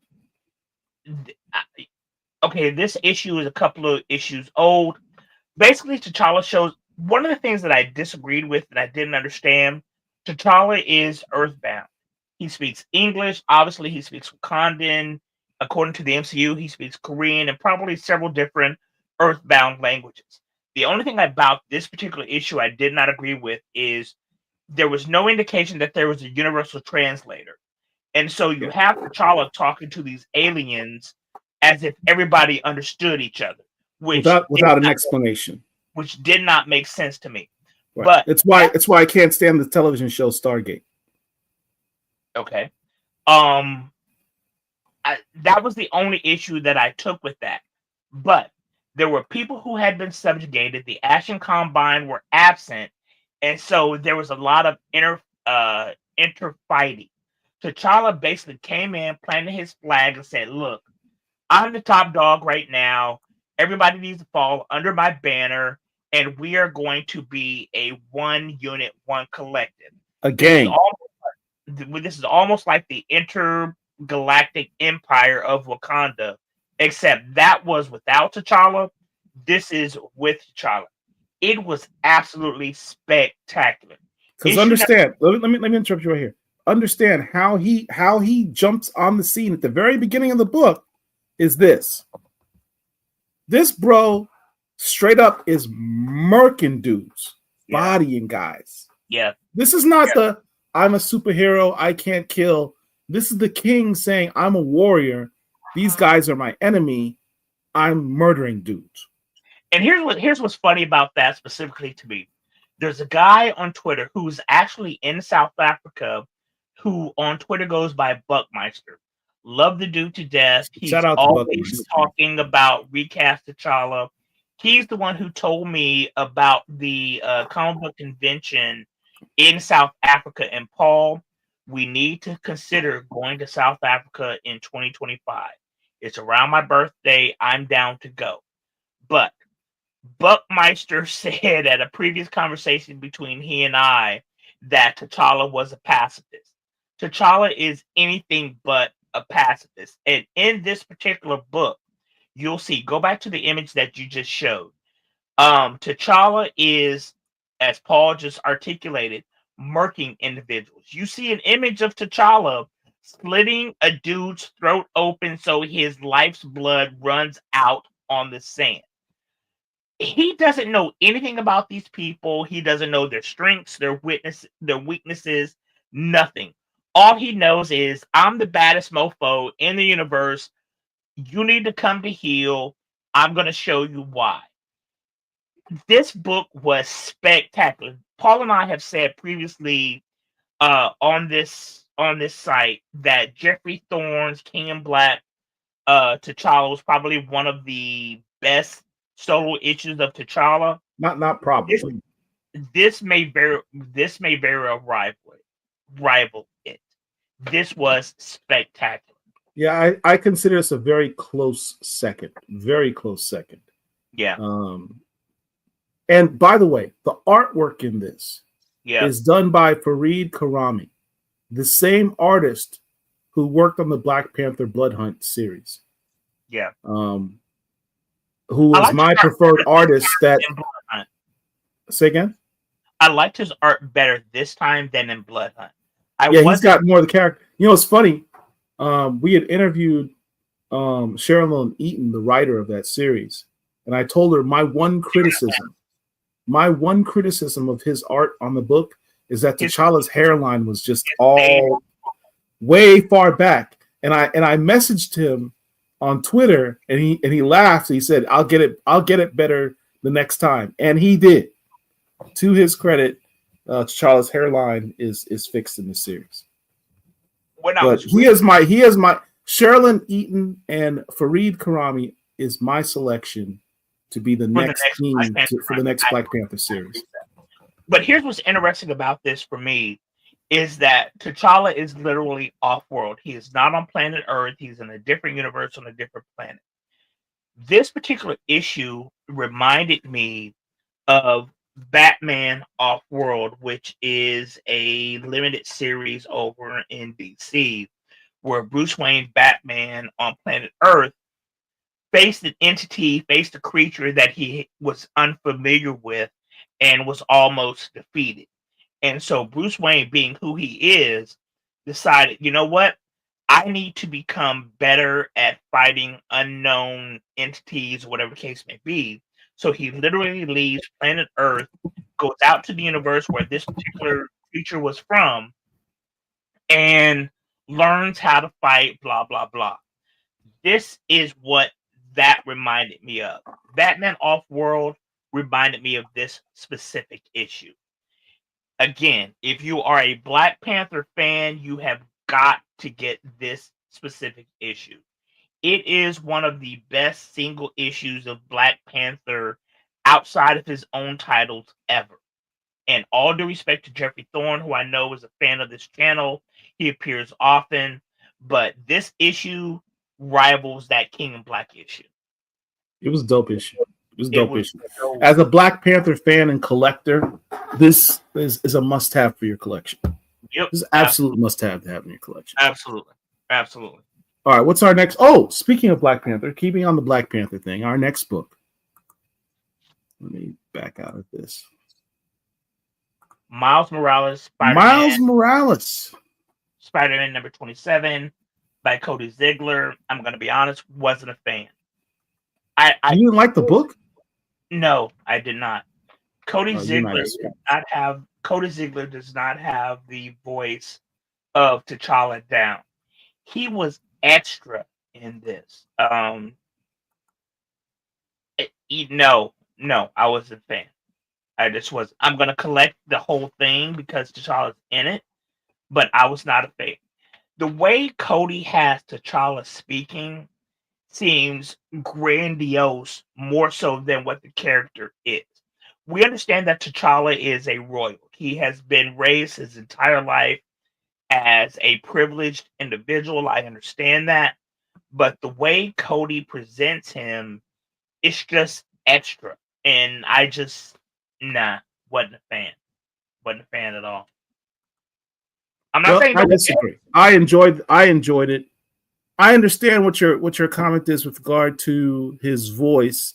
It was very formalized, but that's a choice. I mean, it was the opposite of what you had with the writer whose name I won't say on this show ever again, who had T'Challa spoken with Western colloquialisms, which irritated the hell out of me. Yep. It was the other end of the spectrum. But this is a dope issue for a number of reasons for me. First of all, Cody Ziegler is doing an outstanding job on this Miles Morales series. Understand, this is the blackest book Marvel has. And what I mean by that is Cody Ziegler low-key has given Miles Morales as a character. He's developing the character. He's moving the character forward organically. He has now been mentored by Misty Knight. He's been mentored by Black Panther. Cody Ziegler has created new characters like Hightail. He's developing his relationship with Starling. Literally the only Black superhero couple in mainstream comics in an ongoing series. Wait, stop. Back up. Say that whole thing again. About the only Black superhero couple in mainstream comics in an ongoing series is Miles Morales and Starling, Tiana Toombs. Powers, abilities. I have no idea who that is. Oh, well, you don't read Miles Morales. Tiana Toombs is the granddaughter of the villain, the Vulture. She's a Black character. Okay. But Toombs is a white dude, so it's his granddaughter. Okay. His son married a sister, and they had a kid. And what are her powers and abilities? She has the same thing as the Vulture. She has a set of wings. She flies around as a hero called the Starling. Powers and abilities of her own, other than the wings, like her grandfather. What was her first? When was she first introduced? Miles Morales, Spider-Man number 6, I believe. Spider-Man number 6. Okay. And let me just interject this real quick. Paul just said that this kid, Miles Morales, who is literally a high school kid, who's dating what I presume is another teenager, is only Black love characters in modern comic books right now. I mention that because Paul and I have said in this space many, many times how the dissolution of the marriage of T'Challa, son of T'Chaka, King of Black Panther, and Aurora Monroe, aka Storm, made no sense. T'Challa and Storm, should be our Clark and Lois, Reed and Sue, etc., etc. Peter and MJ. Right. Even though we understand that Lois Lane has absolutely no powers whatsoever, Clark and Lois are synonymous with each other. Reed and Sue are synonymous with each other. T'Challa and Storm, or T'Challa and Aurora, or Black Panther and Storm should be synonymous with each other, but for the writers in the X books. I have been very critical of the Ta-Nehisi Coates run of Black Panther. I did not enjoy it at all. The one thing that I will say is that I appreciate the fact that he tried to get them together organically, which was absolutely destroyed by the writer who we will not mention. It makes no sense to me that in all of comicdom, the only super powered Black characters are teenagers. That just is asinine to me. But I'm glad that it's there. This isn't a book that I collect. I have the very first appearance of Miles Morales in what was it? What was the first appearance of Miles Morales? Ultimate Fallout number 4. Ultimate Fallout number 4. I have that book. I'm not a huge Miles Morales fan. I just don't understand how he took off the way that he did. He's already had 2 damn movies, animated movies of his own, but he is, for a lot of generations, the quote-unquote Spider-Man, not Peter Parker. That's well and good. I obviously would like to see T'Challa and Aurora back together again, but I appreciate the fact that you have Black love. Black love in superhero comics is important. It just is. So, but I am glad that he is with somebody. Let me show you why this particular storyline is so important. Give me 1 second. Wait, so T'Challa Um, in the storyline, Miles Morales is still recovering from the effects of Blood Hunt. He got made into a vampire. He can't control his vampiric urges. He wants to murder, kill, and whatever, constantly. T'Challa, in long story short, gives him a new suit, which you see in this cover here. It's made of vibranium mesh, and it helps to regulate his powers, basically taking his venom sting that he has, that power, and using that to regulate the amount of that energy to help curb his vampiric urges and also regulate his powers. So it actually is basically, think of it as a huge band-aid, which is helping him to heal from his vampiric infection. One thing that was cool about his powers. He's actually able to work more efficiently, and it protects him because it's a suit of armor as well.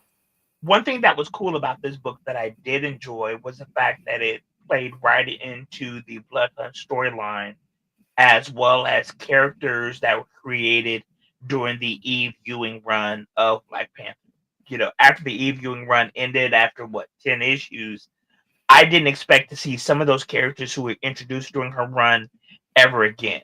But some of those characters actually made their appearance in this book, which I think was absolutely cool.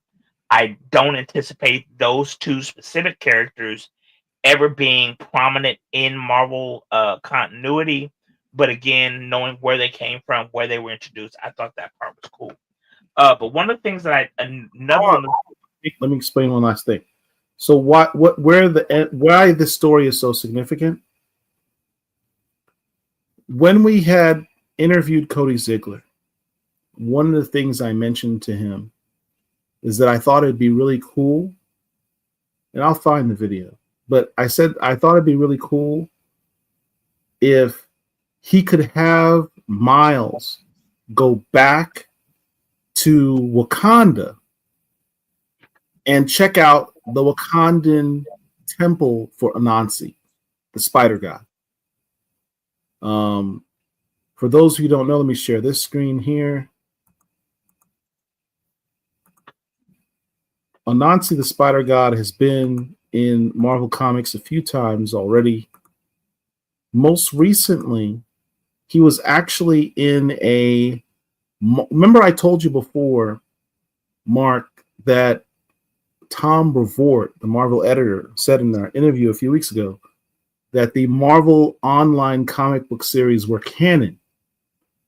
So there was a Marvel Unlimited comic book series online with Miles Morales and Peter Parker, a whole bunch of spider people that involved this character, Kwaku Anansi.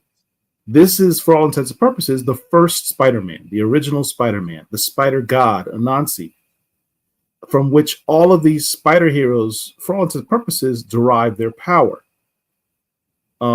His temple, there's a temple for him in Wakanda, written in a story by was it Reginald Hudlin? I think it was Reggie Hudlin wrote the story. It was either Reggie Hudlin and Dwayne McDuffie. It's one of the two of them. T'Challa says, ultimately, I need to bring you someplace. And what I think he's going to do is actually take him to Wakanda. So that's where I think Miles is going to end up going back to Wakanda, and specifically to this temple in Wakanda to help heal his powers. So if that's where Cody Ziegler's going, my hat's off to him. We gave him the idea. Just say, but it's cool. It's really cool. So for those who don't know, Anansi is a character from our real world mythology. Just like Thor is a Nordic god, Anansi is a real god from Africa. He is a trickster god, much in the same vein as Loki is. Anansi in Marvel Comics has made an appearance way back in the 90s, I want to say. There was a storyline involving Peter Parker well before Miles Morales was ever created or thought of, called The Other storyline. And without going into all of that, Anansi has been part of Marvel Comics for a very long period of time. There's another book that we're going to discuss. Anansi is all over the place. There's another book from Image. Is it Image? No. Dark Horse Comics called The Anansi Boys. We're going to talk about that later on. Over in Image with what's my man's name? Not Reginald Hudlin. Big dude. What's his name? Help me out, Paul. I don't know what you're saying. The dude who was involved with, who I did the interview with, who helped create the Boondocks. Who writes Philadelphia? Oh, Rodney Barnes. Thank you. So in Rodney Barnes' book Philadelphia, which is on issue like 32 or 33, whatever it is, the god Anansi makes a lot of appearances in that book. So if you are into mythology, when we think of mythology, we think normally of Greek and Roman mythology. We think of Zeus, we think of Hercules, Aphrodite, etc.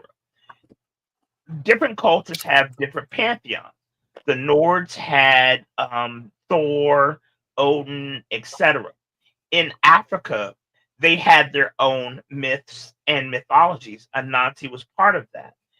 He has been showing up a lot in fiction. He's showing up here in Miles Morales' book. He shows up in Marvel 616. And I appreciate the fact that there are African-based gods showing up in modern entertainment. One of the earliest depictions of Anansi is in this Amazing Spider-Man 46. Which I have. 48, sorry. This is legacy number 489, Amazing Spider-Man 489. And it has one of the earliest depictions of Anansi within it. Yep. So if you can find it's called the Other storyline, as well as what Paul is talking about. You need to get that. Yeah. But all that is said, all of these, when in our real world, we think of Peter Parker, Spider-Man from 1963, I guess, as the first Spider person. But that's not actually true in Marvel 616.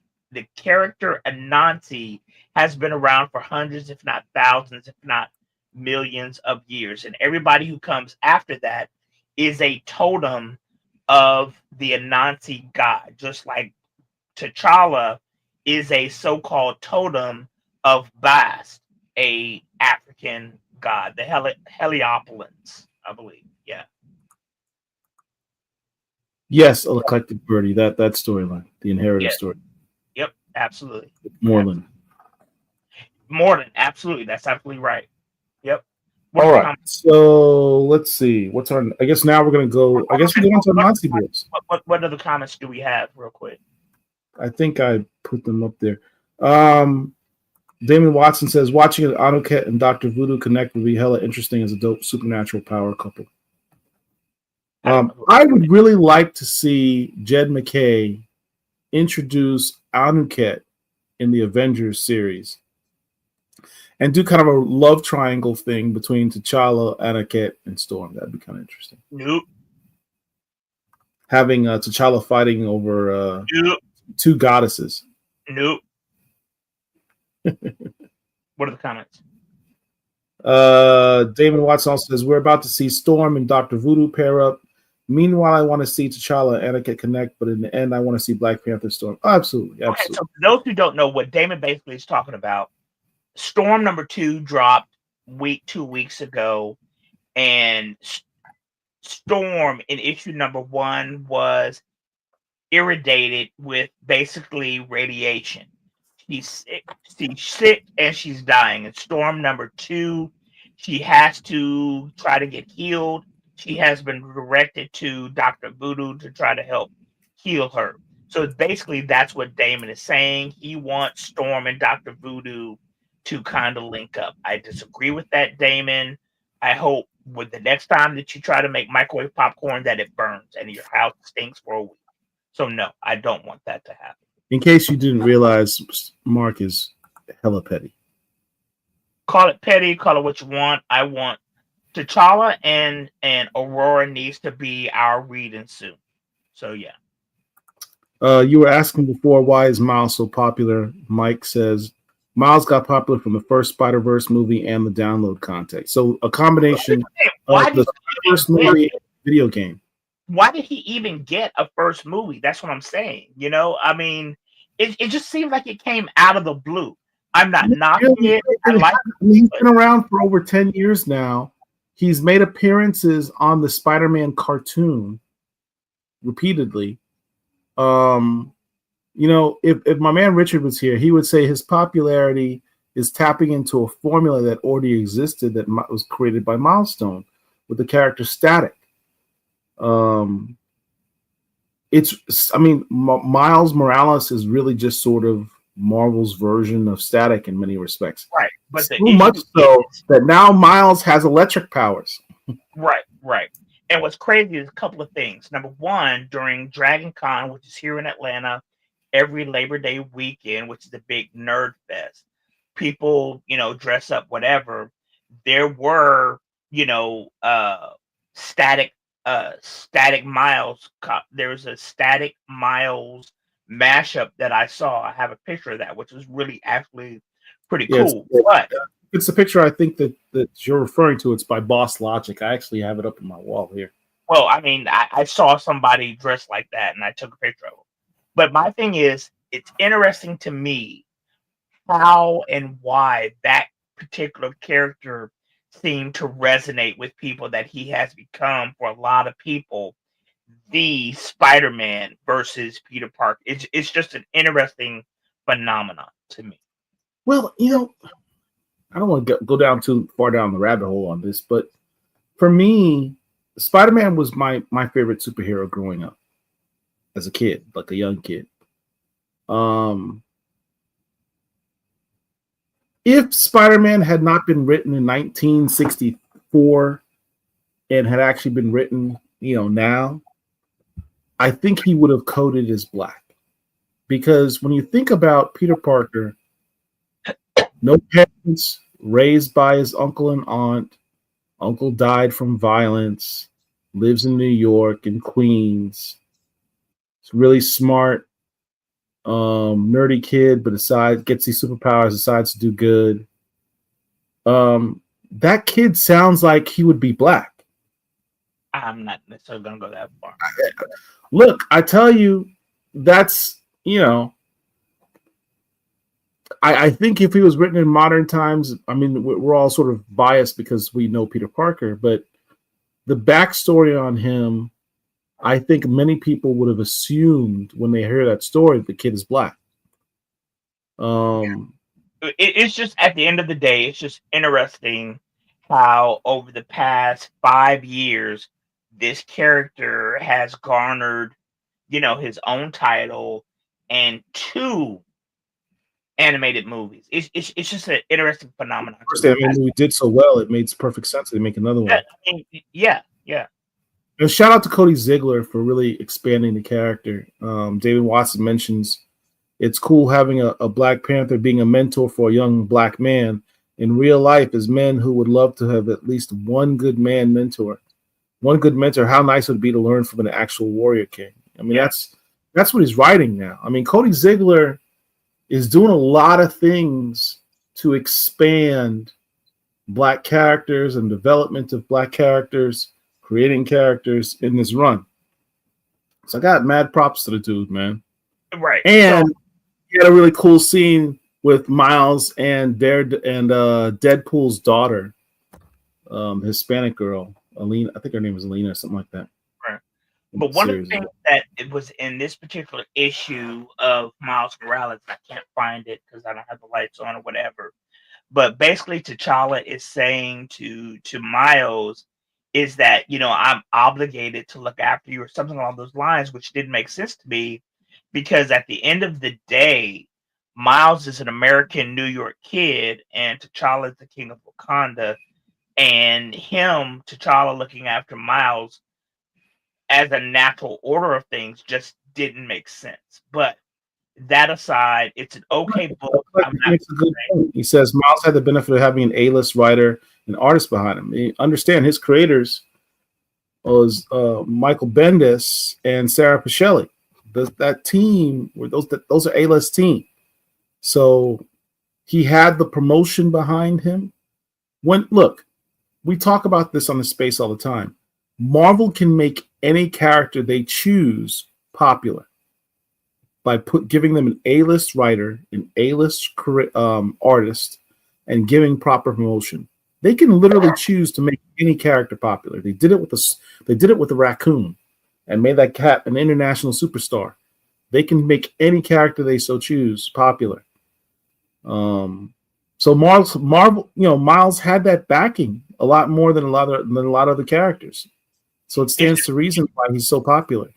It's just interesting that it did, because it could have been Squirrel Girl or anybody. He has more comics than Black Panther, Marvel's first black superhero character.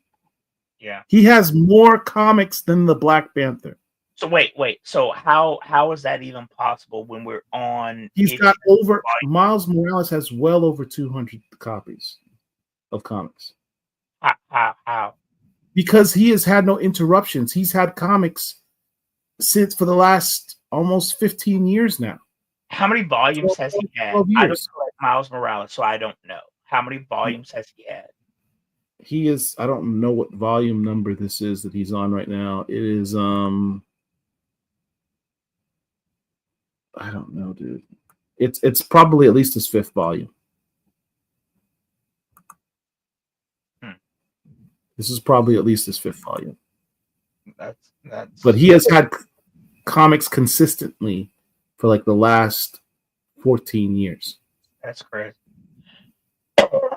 Okay. So the next book, speaking of Anansi, Peter Parker stories just aren't great. In my opinion, Peter Parker stories just aren't great lately, and that's helped Miles catch on as well. That's the other thing is, Peter Parker, shout out to BJ Kicks. He's great content. The interesting thing about with Peter Parker, he was originally written as a teenager, and Marvel kept him as a teenager for a very, very, very long time because that's a demographic, and part of his characters is doing things, being the young teen hero, right? Other teen heroes Marvel they had the X-Men. The X-Men were teens; they were the same age as Peter when they came out, but the X-Men grew up. Peter Parker, they aged up very, very, very slowly. Very slowly. The X-Men are probably their mid-30s now. Peter Parker is probably in his late 20s, early 30s still, based on how Marvel has slowed up his progression age-wise. But he's right. They're regurgitating the same stories with Peter over and over and over again, whereas with Miles being coded as a teenager, they can do some more fresh things with him. And he still fits that demographic of it's cool to see a teen superhero. And so Miles actually fits into the slot of what the Amazing Spider-Man Peter Parker was originally. He fills that slot. Let's see.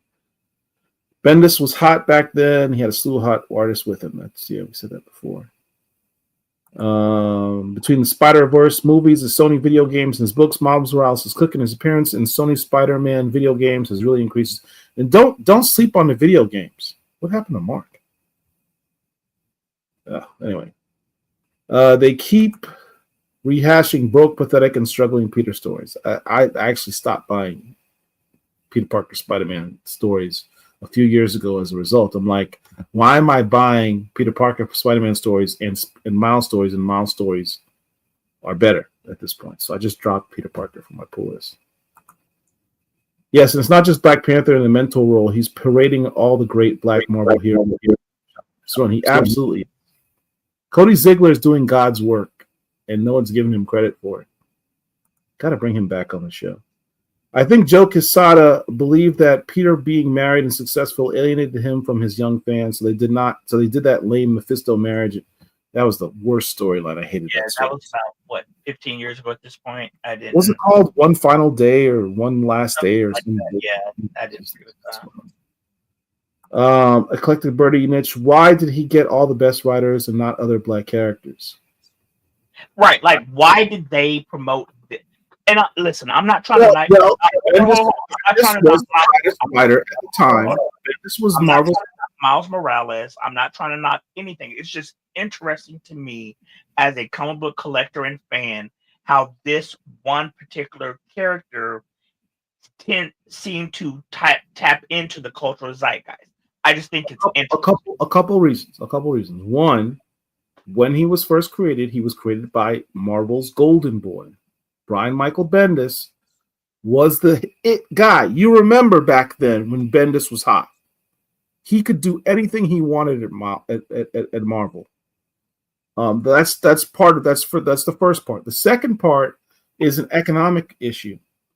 Marvel needs to invest in IP. And, Kevin Grievous is the one who mentioned this to us. The best way to reaffirm your IP is to have different versions of that IP. So Miles being Spider-Man and not called Anansi or Tarantula Boy or something like that allows Marvel to expand and solidify the Spider-Man name for business purposes, for intellectual property purposes. So, understand there's a reason why we have a lot of unoriginal. We don't get a lot of new characters being promoted at the big two, right? Particularly DC. It has to do with intellectual property. It has to do with licensing. It has to do with having these characters in cartoons, in movies, on lunchboxes, in action figures, on whatever. That's what it has to do with. They make their money not on comic books. They make their money on licensing these properties. And there's their set group of characters that they make their money on. So they're going to do variations of the same characters over and over again because that goes back to the licensing issue. Understand that, but understand what I'm saying is, as an example, Victor Stone, aka Cyborg, has been around at this point for 30, 35 years, if not longer. Actually, longer than that. Cyborg has never had the level of popularity that Miles Morales has. And I just find it interesting that has occurred. I'm not knocking him. Cyborg as a character has always been part of a team. He's always been associated with the Teen Titans. He hasn't really had promotion as a solo character. Right. But, it's nothing for creators to carve out particular characters to have their own thing. Cyborg has had recently, his own series. It was a limited series or whatever. But I just find it interesting how, prime example, going back to real world culture, how Amari did not or what's Grant Hill's wife's name? I can't remember. I know who you're talking about. In the chat, who's Grant Hill's wife? I can look it up, but I don't want to. The R&B singer. Grant Hill, the basketball player from Duke, is married to a actual R&B singer. It's interesting to me if she can sing. She can really sing. It's interesting to me how that particular singer, whose name I cannot recall, didn't take off Tamia. Tamia, thank you. It's interesting to me how Tamia, who predates Beyonce, didn't take off the way that Beyonce did. And Beyonce started as part of a group as Destiny's Child. Anne-Marie, who came out with the song One Thing, which was a bop back in the day, did not pop the way that Beyonce did. It's just interesting to me. I'm not knocking anybody. I just find it interesting how some things take off and other things don't. And it's interesting to me how Miles Morales has taken off versus other Black characters. Comics Dope says, beginning with Ultimate Comics Spider-Man, Miles has 3 volumes by Bendis, and then Saladin Ahmed, and now the Ziegler run. Yeah, so I figured it was around 5 runs or so he's on now. Yeah. Eclectic Birdie, because I agree with everything you were saying, but why is it he got the best? Yeah, right. Yeah, right. You know, what is it that I gave my take on yeah. it. They kept Peter and Johnny Storm in this weird immaturity loop. Yeah. Like Johnny at this point should be married and living off on his own, raising kids. So yeah. Right. It'd be funny if we end up seeing Miles age up faster than Peter, and somehow Miles be basically the same age as Peter. How? No, because Peter is an adult now. Peter is in Marvel 616. Peter is probably 35 to 40-ish. Yes, Mark Robinson. The current run may be volume 2 of Miles Morales Spider-Man, but he had other runs. The first one being Ultimate Spider-Man. Then he had a run that was actually called simply Spider-Man as well. And then that What If 4 or 5 issue version. I don't really count that. That was a mini series. I don't really count that. That was I personally enjoyed that. I know you like the Thor one. The Thor one was spectacular. You're crazy. Try to understand, guys, how many Black, Hispanic, Latino Spider-Man are there? Answer that. It will explain Miles' popularity. Not to me, it doesn't.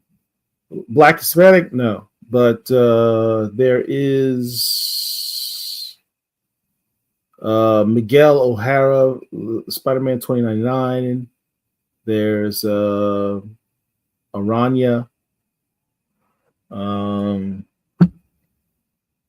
And then there are various Black spider people, Spider Bite and Recluse, the Brown Recluse.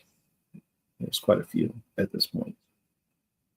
Damon Watson, Cody's doing an excellent job bringing in other Black characters. Teach Miles. I wonder if Miles is going to be a good time to reintroduce Cardiac and Mosaic. Cardiac, I have not heard that name since 1990. Yeah, I was talking about that the other day. Cardiac actually popped up in Venom: The Lethal Protector series last year, or a year or two ago. For those who don't know, Cardiac is an original Spider-Man villain who appeared, back more of an anti-hero. Right. He was a Black guy. He was a doctor, surgeon. Yeah, doctor. And I don't remember that story because I haven't read it since Clinton was in the White House, literally. So I have no independent recollection of it. But I know that he was a Black doctor. But the fact that Damon knows who that is, I don't remember Mosaic off the top of my head. Jeffrey Thorne wrote that Mosaic series. He's an Inhuman character who could jump from one body to another. Yeah, I have no independent recollection of that. But yeah, the fact that he mentioned Cardiac was interesting. But moving on to the next book, Anansi Boys, which is from Dark Horse Comics. We are on issue number 6. Basically, Anansi, the trickster god that we mentioned, in this version was presented as a human being who had a son who goes by the name of Fat Charlie. Anansi dies. Fat Charlie has to bury him. He then learns that he has an actual identical twin brother who seems to have superhuman, godlike powers that Charlie himself does not have. Charlie is basically a bookkeeper for a advertising firm. He lives over in England. He's engaged to a chick who won't give him none. And he's about to get married. His father dies. Then when he comes back stateside, he's talking to a lady who knew his father. She basically tells him that your father was special. Then out of the blue, Charlie learns that he has an identical twin brother. And this brother, again, has powers. And a whole bunch of stuff occurs that's very, very, very interesting. I am really enjoying this book. Neil Gaiman is a historical comic book creator, much in the vein of who's the guy who created the Watchmen? Mark Millar. No. No, sorry. Watchmen. What's his face? Oh wow, why am I drawing a blank on his name? Help me out in the chat. I could look it up, but I don't want to. Not Frank Miller. Okay, so yeah. So Frank Miller is a legendary comic book writer. Neil Gaiman. Alan Moore. Alan Moore. Thank you. Alan Moore, Frank Miller are iconic comic book creators. Neil Gaiman is also an iconic comic book creator. He's writing Black characters, and he's doing a phenomenal job with it. This is a good book. This is a very, very fun book. This particular issue, it pissed me off because I knew what was about to happen, and I'm not going to spoil it. But Charlie, who is our protagonist, is basically being done dirty by somebody. Yeah. When something happened in the book, I knew our protagonist, Charlie, was about to be done dirty. I just knew it. And yeah, we knew it, and we knew it from like almost the first or second issue. I'm not going to say that. But in this particular issue, when something happened, I knew that person was going to do him wrong. And I'm like, oh my God, it's going to come. And it happened at the end. And I'm invested in this book because I want to see what's happening next. For me, that's the hallmark of a good book. Not only am I engaged with what happens in this issue, but I want to know what's going to happen in the future. Anansi Boys is a very good read. We're on issue number 6. I do recommend this book. It's not. It's also a very British book, wasn't it? This particular issue was very, very super British. I mean, yeah. Is Neil Gaiman a Brit? I don't know if he's a Brit or not. I don't know. But it's a good book. We're 6 issues in. You can get them all probably now. Highly recommend Anansi Boys. Highly recommend Anansi Boys. But all right, what's our next book? Brian Edward Hill again. Oh, I had one other just mild thing I wanted to mention with regard to Black Panther. If any of you have the Marvel Unlimited account, you should pick up the Avengers Unlimited series.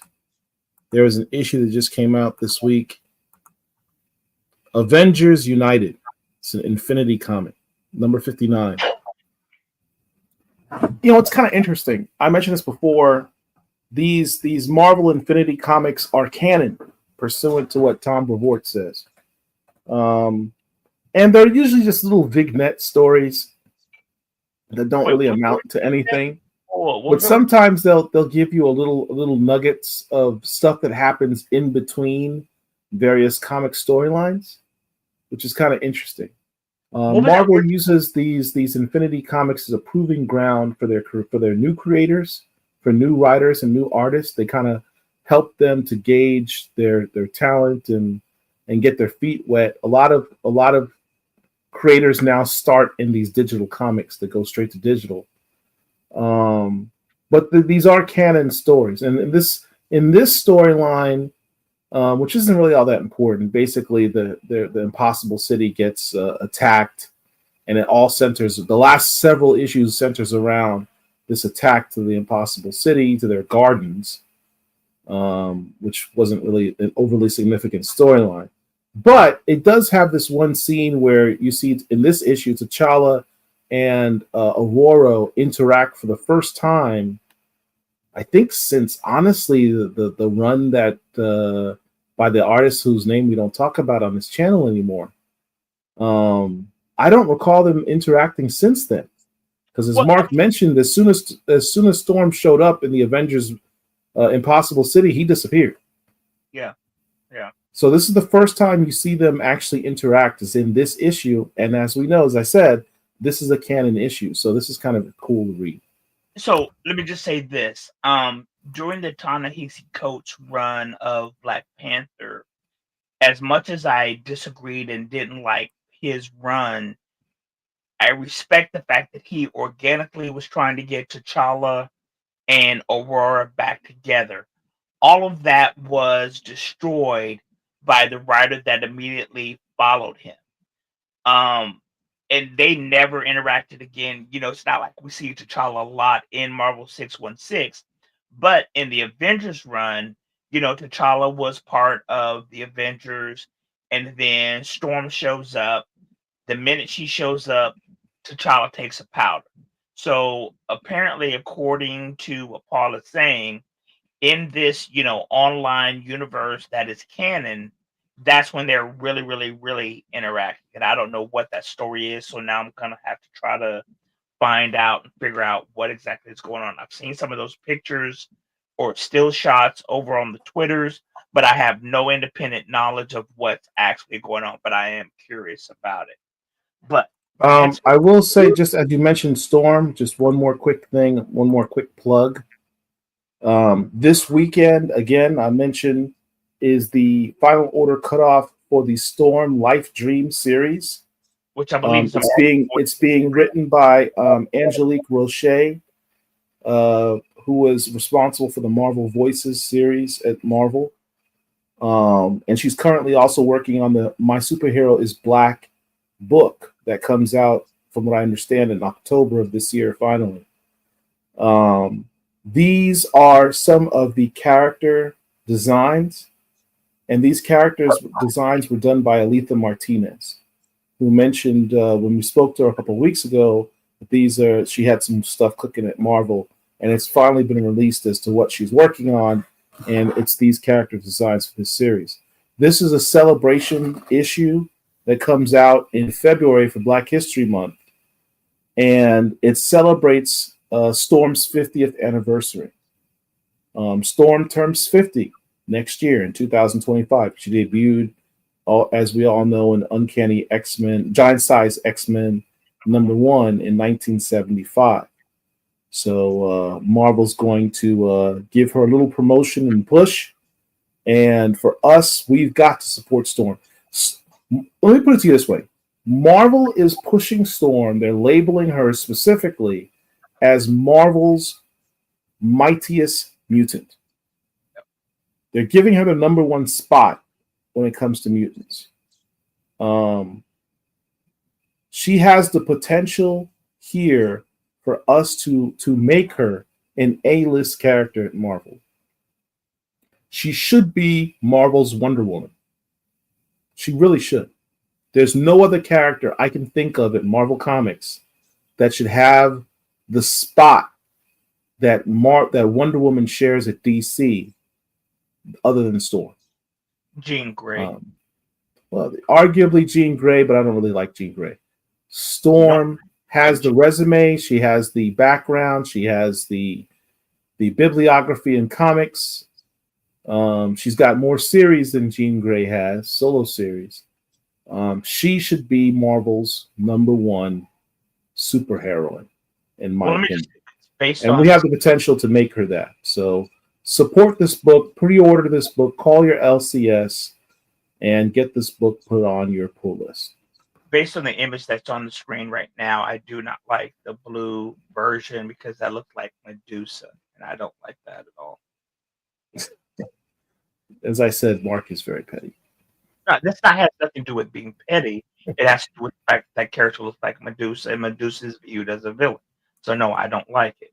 But you do realize it's funny. I went to a art exhibit from John Jennings and Stacey Robinson in New York last year, talking about their art. And one of the characters they had was a derivative of Medusa, and I had not realized that historically speaking, Medusa was actually based on an African woman, and the snakes here was actually based on her locks. So Medusa was actually based on a Black woman. And when you think about the actual mythology of Medusa, she's not a villain. I understand that, and she was done wrong because, if memory serves, Hera was jealous of her and cursed her, making her, whenever anybody looked at her, turn to stone or whatever, which made her a villain. But she's the one who was done wrong.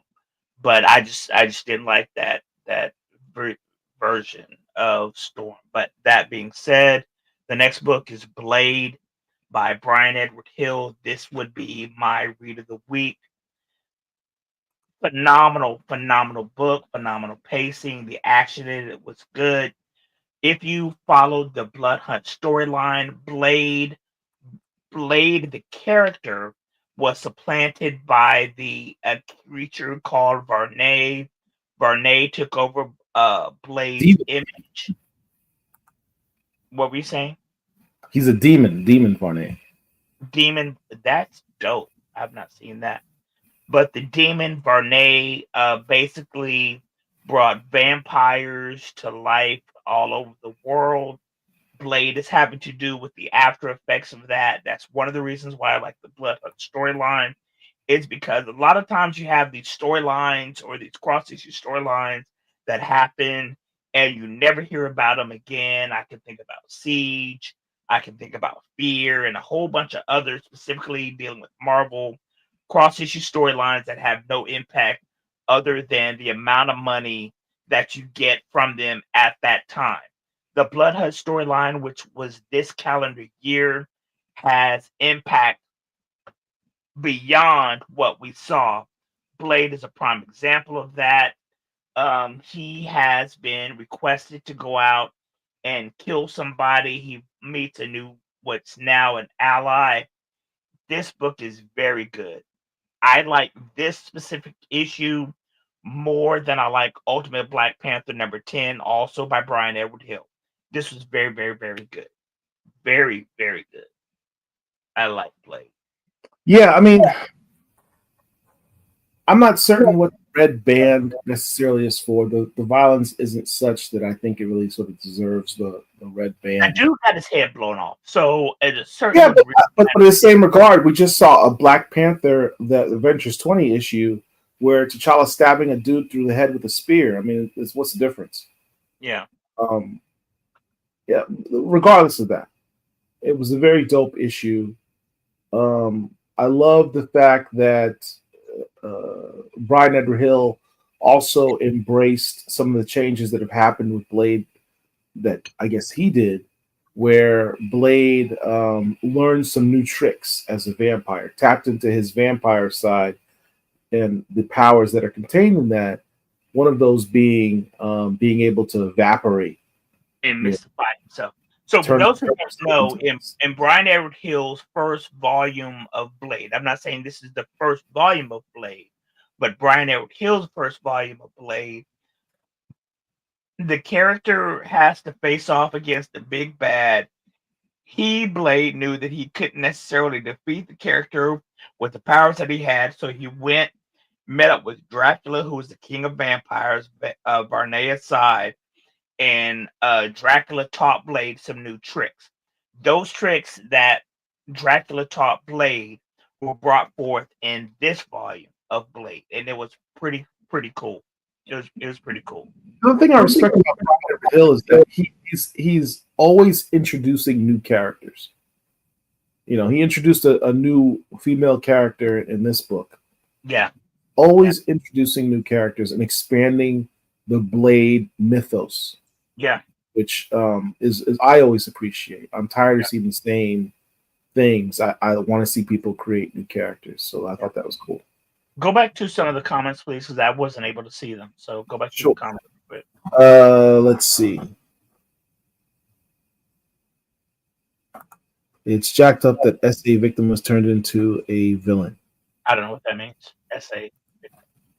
Athena was pretty petty and couldn't punish Poseidon, so poor Medusa was punished. I don't remember the exact mythos, but yes, basically in the long and short of it, in Greco-Roman mythology, Medusa was a victim, and she was punished by the gods. and she is now a quote unquote villain. Obviously, all this stuff is fake, but whatever. Dutt reacts, and the rest of Marvel allows the X-Office to disrespect Black Panther on a continuous basis instead of reeling them in and telling them to act like adults. Correct. Can't say we disagree with you on that. Right. What else? They try to make Carol Danvers Marvel's Wonder Woman, but after Civil War II, people weren't having it. So physically, Carol Danvers is a match. Carol Danvers and She-Hulk are a physical match for Wonder Woman.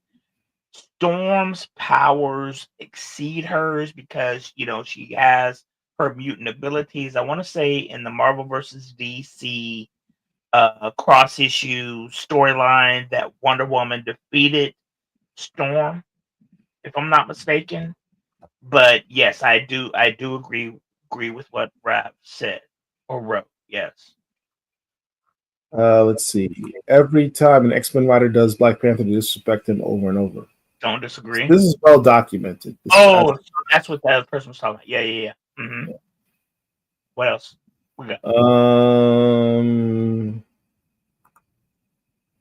They use this new Blade run to state explicitly how that last run set up Blood Hunt. McKay is good, but he missed making that bridge between Blood Hunt and the ending of that previous Blade. I disagree with that.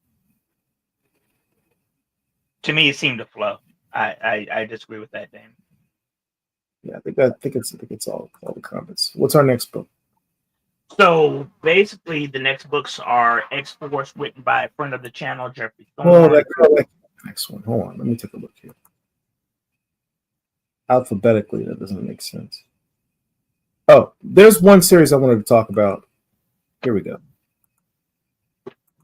Kind of slept on. Literally, no one bought this book.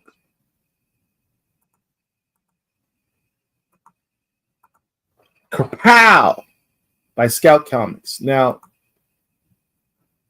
I posted this book up in a space recently, and I can what I said about it is if you take Mark Millar's Wanted series, his Kick-Ass series, and you mix that with Batman Year One, with a tinge of, I don't want to say New Jack City, but you merge all those together. That's what this series is. Let me give you it in a nutshell.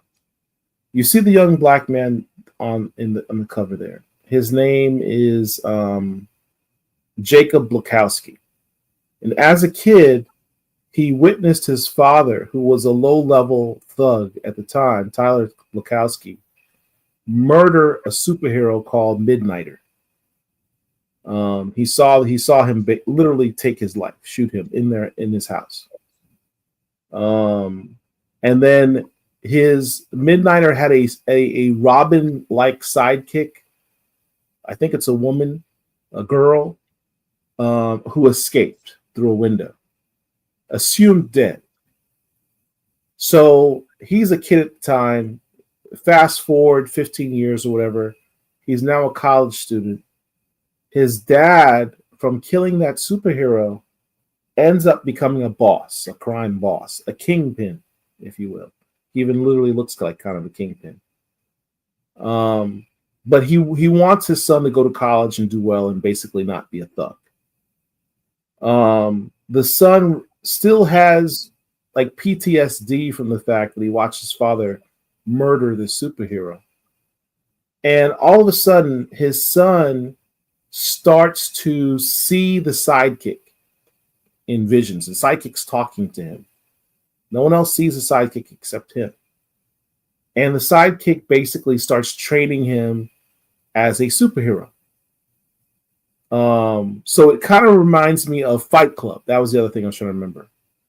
If you think of Fight Club, it's very much like this, where this guy's talking to someone who's not there. He takes him to the secret Batcave lair of the superhero, gets all the gear of that superhero, and decides to take on the mantle of the superhero he saw murder and go up against his father in this persona. So it was really cool story, man. I really couldn't put it down. I ripped through these. I think it's like 3 issues out. I ripped through them pretty quick. I highly recommend the series. If you're a fan of like Marc Millar's writing and on stories like Wanted and Kick-Ass, you'll enjoy this storyline. It really looked like it's in that type of genre, And it's here's what's got this crazy. black Wanted protagonist. and Kick-Ass were live action movies before I think I even knew who Marc Millar was. Wanted was with Angelina Jolie, Morgan Freeman, and God, Professor X himself. What's my man's name? James McAvoy. Wanted the movie was really good. Kick Ass 1 and 2 was okay, but I really like Wanted. Wanted, the comic book, is 10 times better than the movie. And the movie adaptation actually left a lot of the storyline out. A lot of it. To work for because I haven't read it, but I really that was a fantastic series. Wanted was a fantastic series. Kick Ass is a fantastic comic book series. yeah. I'm a big Marc Millar fan. The guys. I think I'm a Marc Millar fan as well. Yeah. What are some of the comments that we've got? I just posted them up. Okay. So let me see what any other books.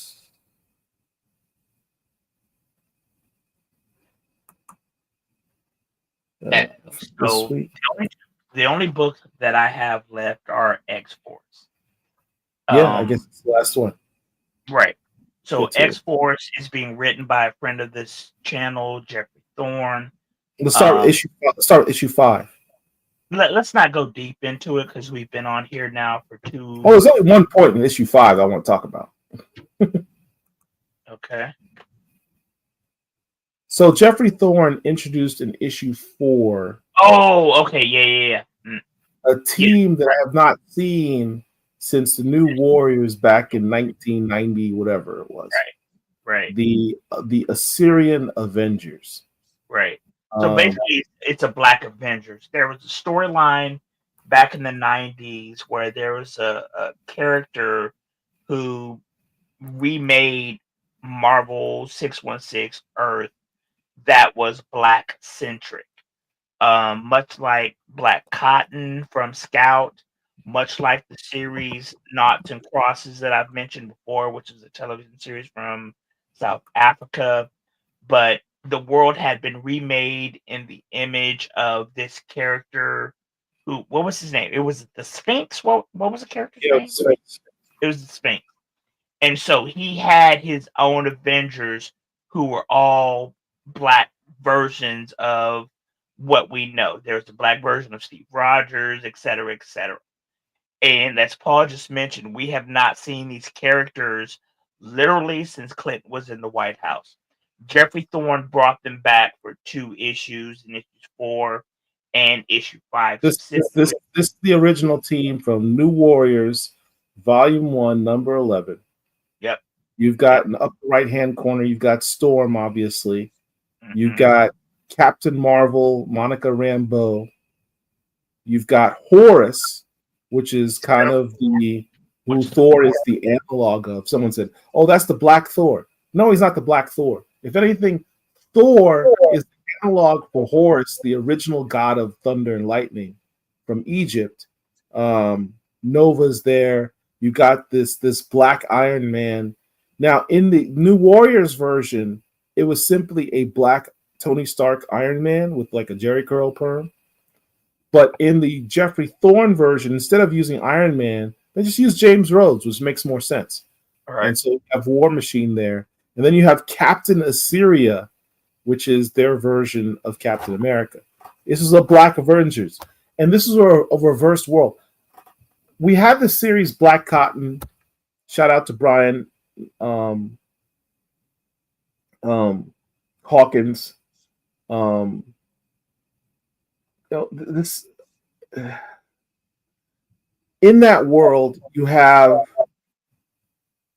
the reverse of black and white socioeconomic status. In this New Warriors, it was a complete reversal. Basically, Egypt had never been conquered by Rome. Egypt actually conquered Rome and end up colonizing the rest of the world. So as a result, Western society isn't Western society. It's actually Eastern society. It's Egyptian society. And so all the they took it like all the way to the extreme. Like all the buildings look like Egyptian buildings. The garments that people are wearing look like Egyptian garments. The Europeans are actually on the lower end of the social economic status. All the countries and names of cities have like Egyptian versions of names. America's not America. It's called Assyria, United States of Assyria. Fabian Nicieza, the writer of this, really just let his mind roll with this series. And this was in the 90s. Now, nowadays, this would be considered woke, but this Right. is just a storyline that he came up with.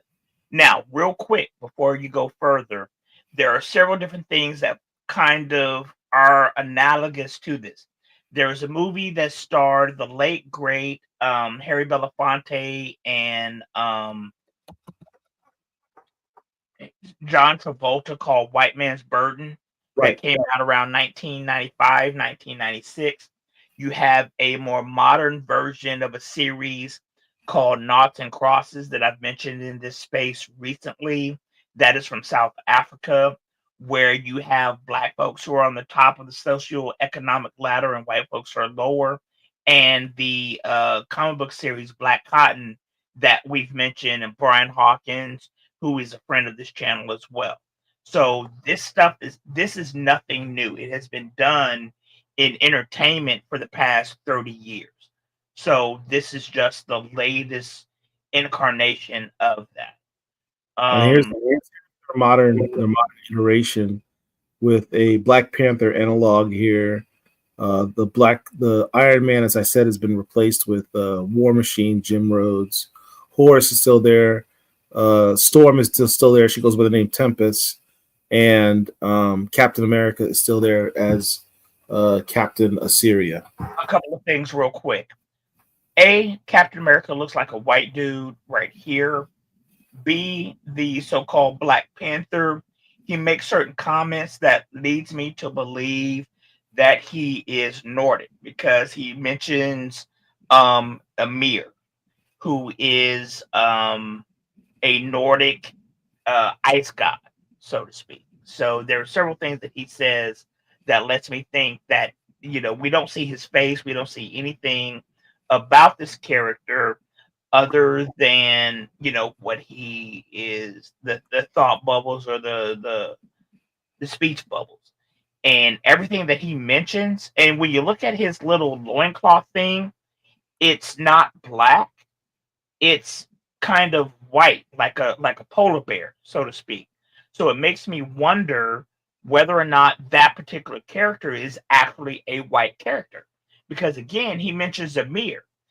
You hear Amir in Thor all the time because he is a ice god. So it's just, I found that interesting. Personally. Next time Jeffrey Thorne pops into the chat, we need to ask him about if those characters are black and white. Yeah, absolutely. But anyway, that issue I just found dope specifically because of that. What I did not like, spoiler alert, this came out a month ago, so it's not really a spoiler alert. Yeah. Surge, who I think is a really dope character, was killed. And Storm, the alternate version of Storm in this story, was also killed. But I was really bummed about Surge, man. I was actually, she's a character that Marvel put on the shelf.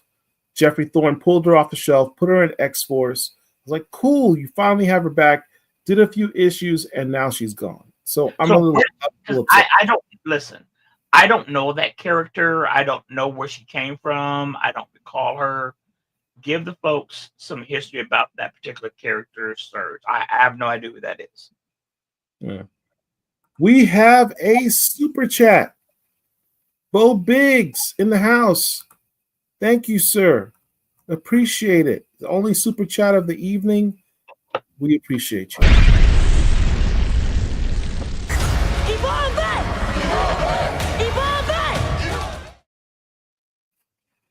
Thank you very much. So tell people who Surge is, because I don't know who that character is. She's a mutant on the X-Men. She has powers over electricity. She regulates the powers with gauntlets that are created by Forge. She's also super fast, and she's Japanese.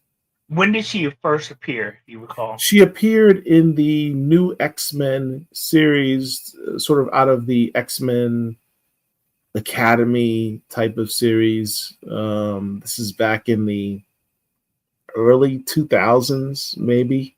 Yeah. If I'm not mistaken, this was a while ago. So X-Force is a team.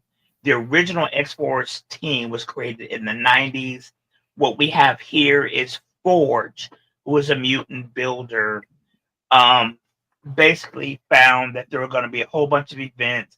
He needed a team to help circumvent the events, so he created his own team of X-Force. This Surge character was one of them. I didn't know who she was. I'd never seen her before, but I did collect everything that came out. Yeah, I mean, as eclectic as Bordy's mentioning, she was in X-Men Academy with Prodigy and Hellion, and he says that there was an implication that they might have had a romantic interest in Prodigy. Rockslide and Pixie were also in that same generation of class of X-Men or New Mutants, however you want to phrase that. I didn't read any of that. All right. But then there was issue 6 that came out afterwards. Did you want to talk about that? Not really, no. Okay. So that was pretty much it as far as comic books. So for me, the read of the week or the read of the month, Storm aside, because Storm issues 1 and 2 were phenomenal.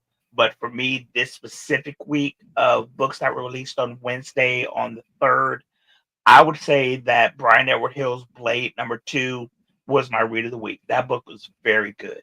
That book was very, very, very good. Yeah, that was a dope book. Yep. That was a dope book. I mean, it was so cinematic too.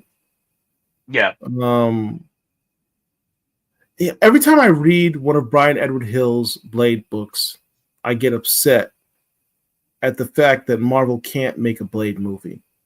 When you have someone who is not only a comic book writer, but Brian Edward Hill writes scripts. Like, he's Hollywood. He does television scripts and movie scripts. He could write a Blade movie script in his sleep. So here's the thing. I don't think it's not Marvel. I think it's specifically Mahershala Ali who has been cast as Blade. I think he's the issue. I think he's the holdup. For whatever reason, whatever scripts have been submitted, Mahershala has not liked them, has boycotted them, which has caused several writers and directors to come into and leave the project. Personally, I think Mahershala should be replaced. He's too old, and he has been a detriment, for better or worse, to the movie being released. You have a guy fighting vampires. It's not that fucking difficult to make a movie like that. For me, I think Trevante Rhodes is somebody who has been fan cast to be T'Challa. Trevante Rhodes is not that good of an actor, especially to replace Chadwick Boseman. But I think this is within his wheelhouse. Another individual who could do this role is Yolande Noel, who came from Insecure. He was also in Yolande Noel needs to get a superhero role. The guy can genuinely act. He's got the physicality to play a superhero. And he has the physicality. I think that he would be a great Blade character. You get Chad Stahelski, the guy who's behind the John Wick franchise. You get the guy who wrote the Captain America movies to pen the scripts. You can have a movie done within 6 months. Supposedly, there's going to start filming on Blade in 2025, with the understanding that in 2020, 2021, Mahershala Ali was announced as the character. It doesn't take 4 years to put something on screen. So that's why I think specifically it's Mahershala who has been the detriment to this coming to fruition at this point. No disappointment. Possibly. Hey, shout out to Wraith X with the super chat. Appreciate you, bro. Thank you very much. We need the money. God knows we need the money. Donation. It's a donation. I thought it was the trash. Don't be hitting on me.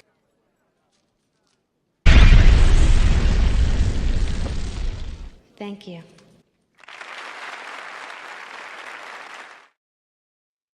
But that aside, StreamYard and the website. Thank you very much, Wraith X. So I hope, I do hope Blade is going to be filmed. I hope it's a very good project.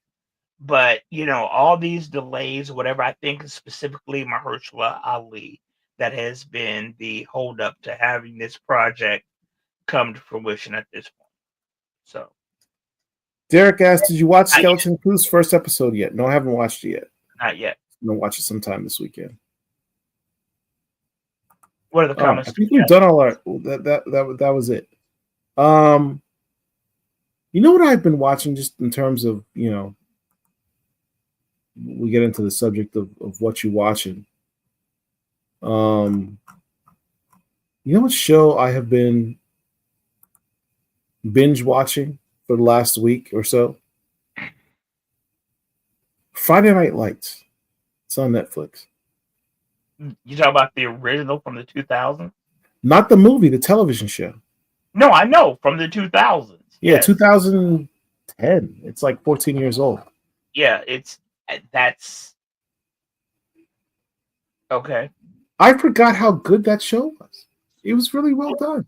The movie was really good. The movie starred Billy Bob Thornton as the coach. So basically, the movie Friday Night Lights was based on a real-life Texas football high school team from something Parmenian. Parmenian,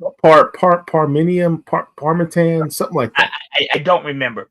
But for those of you who don't know, high school football or football in general in Texas is like a religion. It's a big fucking deal. And they made a movie around 2004, 2005 that starred Billy Bob Thornton as the coach of this team. What's my man's name who played Joseph? I can't remember the character's name, but the actor himself committed suicide, unfortunately. He was the original Cyborg in Smallville. Was he in the movie? Yes, he was the running back, if I'm not mistaken. He was the backup. Are you sure? Derek Luke was the running back in the movie. Derek Luke was the starting running back, but this guy who I'm thinking about was the backup running back. Derek Luke's character got injured, and then the other dude took over for him. I just can't remember. I just can't remember his name. Right. Clear eyes, full heart, can't lose. Yes, sir. Right. But all that aside. Not college, high school. All that aside, I Friday Night Lights. I don't care about that. The guy who played the coach, Kyle Chandler. He's the new Hal Jordan in the DCU. What's clear to me is that Hal Jordan is going to be a backup character because for the most recent generation, Jon Stewart is the Green Lantern. But yes, Damon is correct. Jet Jackson. Okay, so the character is Jet Jackson. I don't remember the actor's name, and I'm not going to look it up right now. But that particular actor played in Rizzoli and Isles, and he committed suicide. It says Lee Thompson Young. Yes, he committed suicide, which is unfortunate. Very, very unfortunate. He was the backup running back, but for something. So I've been binge watching. Because, me and you, our Canes did not make it to the ACC championship game. Very disappointing. So I have been tending to my wounds by watching Friday Night Lights. Marc's gone again. There he is. What do you get? You pay your internet bill. I'm no, fuck you. I'm upset. Don't even start talking about the Canes. Whatever, just make your point. You don't have to mention the Canes. Well, I've been watching Friday Night Lights to get my football fix because I can't watch. You said you're not going to be able to watch our show tomorrow because you'll be watching football. Yeah. I can't watch college football right now because it upsets me so much. So I've been watching Friday Night Lights instead.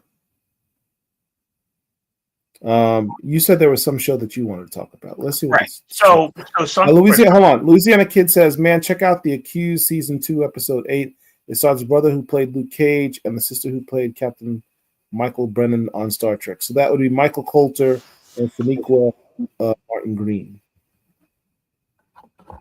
The Accused. I don't know what The Accused is.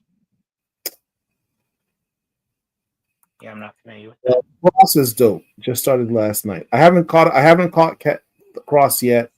I heard it's okay. It's okay. But what I want to talk about when it comes to what you're watching is the Jackal. The Jackal is okay.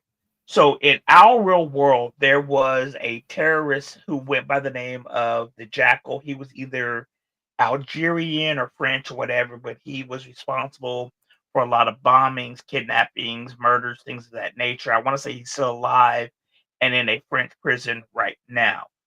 The series The Jackal stars Lashana Lynch and Eddie Redmayne, who was in the Harry Potter franchise in Fantastic Beasts or whatever that series was called. He is the Jackal. Lashana Lynch plays a MI6 agent who's trying to figure out who the Jackal is because he's an assassin at the end of the day. He's a man of many faces. He's paid to take out targets. Lashana Lynch is a law enforcement agent, a member of MI6, which is their version of the FBI, if I'm not mistaken. And she's trying to figure out who the Jackal is and try to prevent him from committing this assassination. There are going to be, if I'm not mistaken, 10 episodes. We just had episode 9, which dropped yesterday. The series drops on Thursdays. Cannot recommend this series enough. It's very, very good. Lashana Lynch, for those who don't know, played in The Woman King. She also played as Monica Rambeau's mother in the Marvel Cinematic Universe. She was in the last James Bond movie as the new 007. She was 007. She should get her own 007 movie, not James Bond, not Jane Bond, but her own 007 movie. Yeah, Damon Watson makes the correction I was about to make, which is MI6 is actually more like the CIA. CIA, right. So MI5, correct. So she is, I want to say she's in their version of MI5 or whatever the case may be. It's a very, very good show. Paul, while I'm talking, if you can try to find this.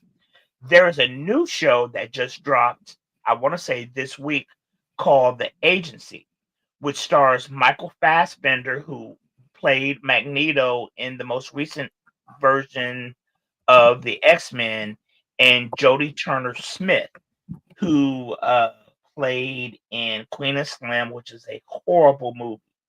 But that being said, there is another black female, white male led espionage show. I love espionage. Outside of comic book stuff or sci-fi stuff, espionage is my go-to. I have not seen the episodes yet, but The Agency is about a CIA agent who has been undercover for a very long time, who is Michael Fassbender, aka Magneto. I guess he's dating Jodie Turner-Smith or whatever. I don't know because I haven't seen it yet, but I am interested in watching it. Can you pull up an image of The Agency? So folks can see what I'm talking about. Yeah. Yeah. Jodie And it's Turner Smith was one pick to play Storm, and my man, what's his face? The dude at the top of the page, right. Jeffrey Wright, who can literally play anything. Jeffrey Wright is one of the best unheralded actors out there now. He first probably became known when he was in the movie about the artist Basquiat who died at like 26, 27. He then played Martin Luther King in, I don't know the name of the movie because I've never seen it, but where I first saw him was in the 2001 version of Shaft that stars Samuel L. Jackson. He played People. I Tiger always thought Woods. I Tiger always thought this dude was Dominican or whatever the case may be. Tiger Woods. Tiger Woods. You know, with Christian Bale. Jeffrey Wright was also in the movie that came out last year that won an Oscar for Best Writing. Um, oh my God, I can't remember the name of it right now, but I saw it. It was a very, very good movie. But I have not watched The Agency yet. It is an espionage series that I am looking forward to watching. So that's something that you should probably add to your list as well. But What's I your- will say The Jackal is very good. Oh, it's on Paramount Plus. Okay, yeah. Jodie Turner Smith has been my fan cast as Storm for a very long period of time. Mine But as then, well. because for me, I think I first remembered her from a series called Jet that was like on Stars or HBO or something. No, the first series I remember her on was the last. What was it called? The last is a military show, television show. The Last Stand. The Last Ship. No, The Last Warship. The Last The Warship. Last Ship. She The Last played Ship. like a soldier. See, I never saw her in that. I know I saw maybe like season 1. I never finished the whole No, series. she was in the very last season of that show. Okay, so yeah, I never saw that. It became a dystopian Earth. Right. She played a soldier, and she was like kicking ass. Like she was, doing a whole bunch of physical stuff, firing guns and stuff like that, doing martial arts or what have you. And I was like, that woman can play Storm. She has the look. And big up to her. She's a Jamaican as well. So, she's got Jamaican heritage as well, Jamaican British. I got enough respect for her. She's been my number one to be Storm for like a decade now. The only problem is that because she's been my number one for Storm for a decade now, she now may be too old for the role. Okay. So here's the thing with that. I first became familiar with her in a series that she was in, like on Stars or whatever it is called Jet. I next saw her in Queen and Slim. Queen and Slim was a beautifully shot, horrible fucking movie. The worst Tinder date ever. She's not necessarily a good actor. She's just not. American Fiction. Thank you, H&H Comics. American Fiction was a movie that starred Jeffrey Wright, Sterling K. Brown, that came out last year, won an Oscar for Best Picture. But back to Jodie Turner Smith. She's tall as hell. She's like 5'10". She's dark skinned. She's beautiful. On paper, she makes the perfect Storm. Having watched her now in Queen and Slim, having watched her there's a movie that she was in with Michael B. Jordan. Well, Michael B. Jordan was a military member, and she was like, I want to say his supervisor. Yeah, she was a CEO. Right. She's just not that good of an actress. She was in a series with Vince Vaughn called Bad Monkey that came out this year. She had a very prominent role in that. She did a little bit better, but she's still not, to me, a great actress. Plus, I disagree. I think she's a fine actress. I understand you do, but having watched her in several things, she, to me, is not a great actress. Plus, as Paul mentioned, she's getting older, up there, longer in the tooth. I don't think she would be good, but she looks good. And you know who she used to be paired with? I don't know if they were married or not. but old boy from Dawson's Creek. Dawson's Creek, yeah. What's his name? The guy who played Percy, or whatever his name is. Never watched it, so I don't know. What's his name? Josh something or another? Yeah, Josh something. Pacey. She was married to Pacey. This guy's name is Pacey. And they have a kid His together. name is Pacey. Right. Joshua Jackson. Joshua Jackson, yes. That's her baby daddy or ex-husband or whatever the case may be. I'm sure she's a wonderful woman. I'm not going to say she's the strongest, best actress out there. Dude from Fringe, yes. Josh Jackson was in Fringe, absolutely. They have a daughter and divorced. And what's crazy is after their separation, Josh Jackson was seen in public with what's my girl's name? 12 Years a Slave. Lupita. Lupita Nyong'o. Yeah. So it seems that Josh may have a thing. Speaking of guys who love black women, Michael Fassbender was dating or married to an actress. Nicole Bahari. He was dating Nicole Bahari. Yeah, who was also one of the choices for Storm. I don't know if she was the Sleepy Hollow television show. Yeah. So Nicole Bahari was also with Chadwick Boseman in the movie 42. Nicole Bahari is a phenomenal actress. Nicole Bahari is a great actress. What's her name? Jodie Turner-Smith, not necessarily so much, but Nicole Bahari had a series in around 2018-19 called Sleepy Hollow. Phenomenal series where she was a modern day cop who was dealing with some supernatural stuff involving an old school Ichabod Crane, but then they tried to killed her character and they killed the character. The series was done after that. Nicole Bahari should be a bigger star than she is. She was also in a movie called Honk for Jesus that came out about 2 years ago. If you have not seen Honk for Jesus, that stars Shirley K. Brown and the girl who played Candy in The Best Man, Regina Hall. If you have not seen Honk for Jesus, that is a phenomenal movie. It should have been Oscar nominated. But yeah, Nicole Bahari is that chick. She can act. She's beautiful.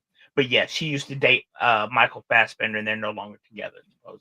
So. Hey, listen, guys. I need to get the likes up on this video. Please hit the like button if you have not done so already.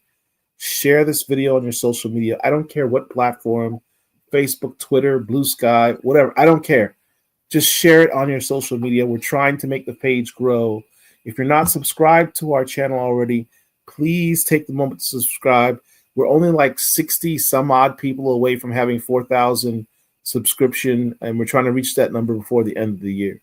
So please subscribe to our channel. Yeah. So, do you have anything else? Because we've been on for 3 hours and I'm tired. Right. So for next week, I should be good. After that, the 20th, 27th, that's going to be the holidays. I cannot make any promises, but next week we should be good. So, if you're still here, if you're watching us, thank you for joining us as we talk about comic books and other nerd shit. Make sure that you hit the like and subscribe button. Thank you for joining us, and we will see you next time. Black Comic Lords, we got you.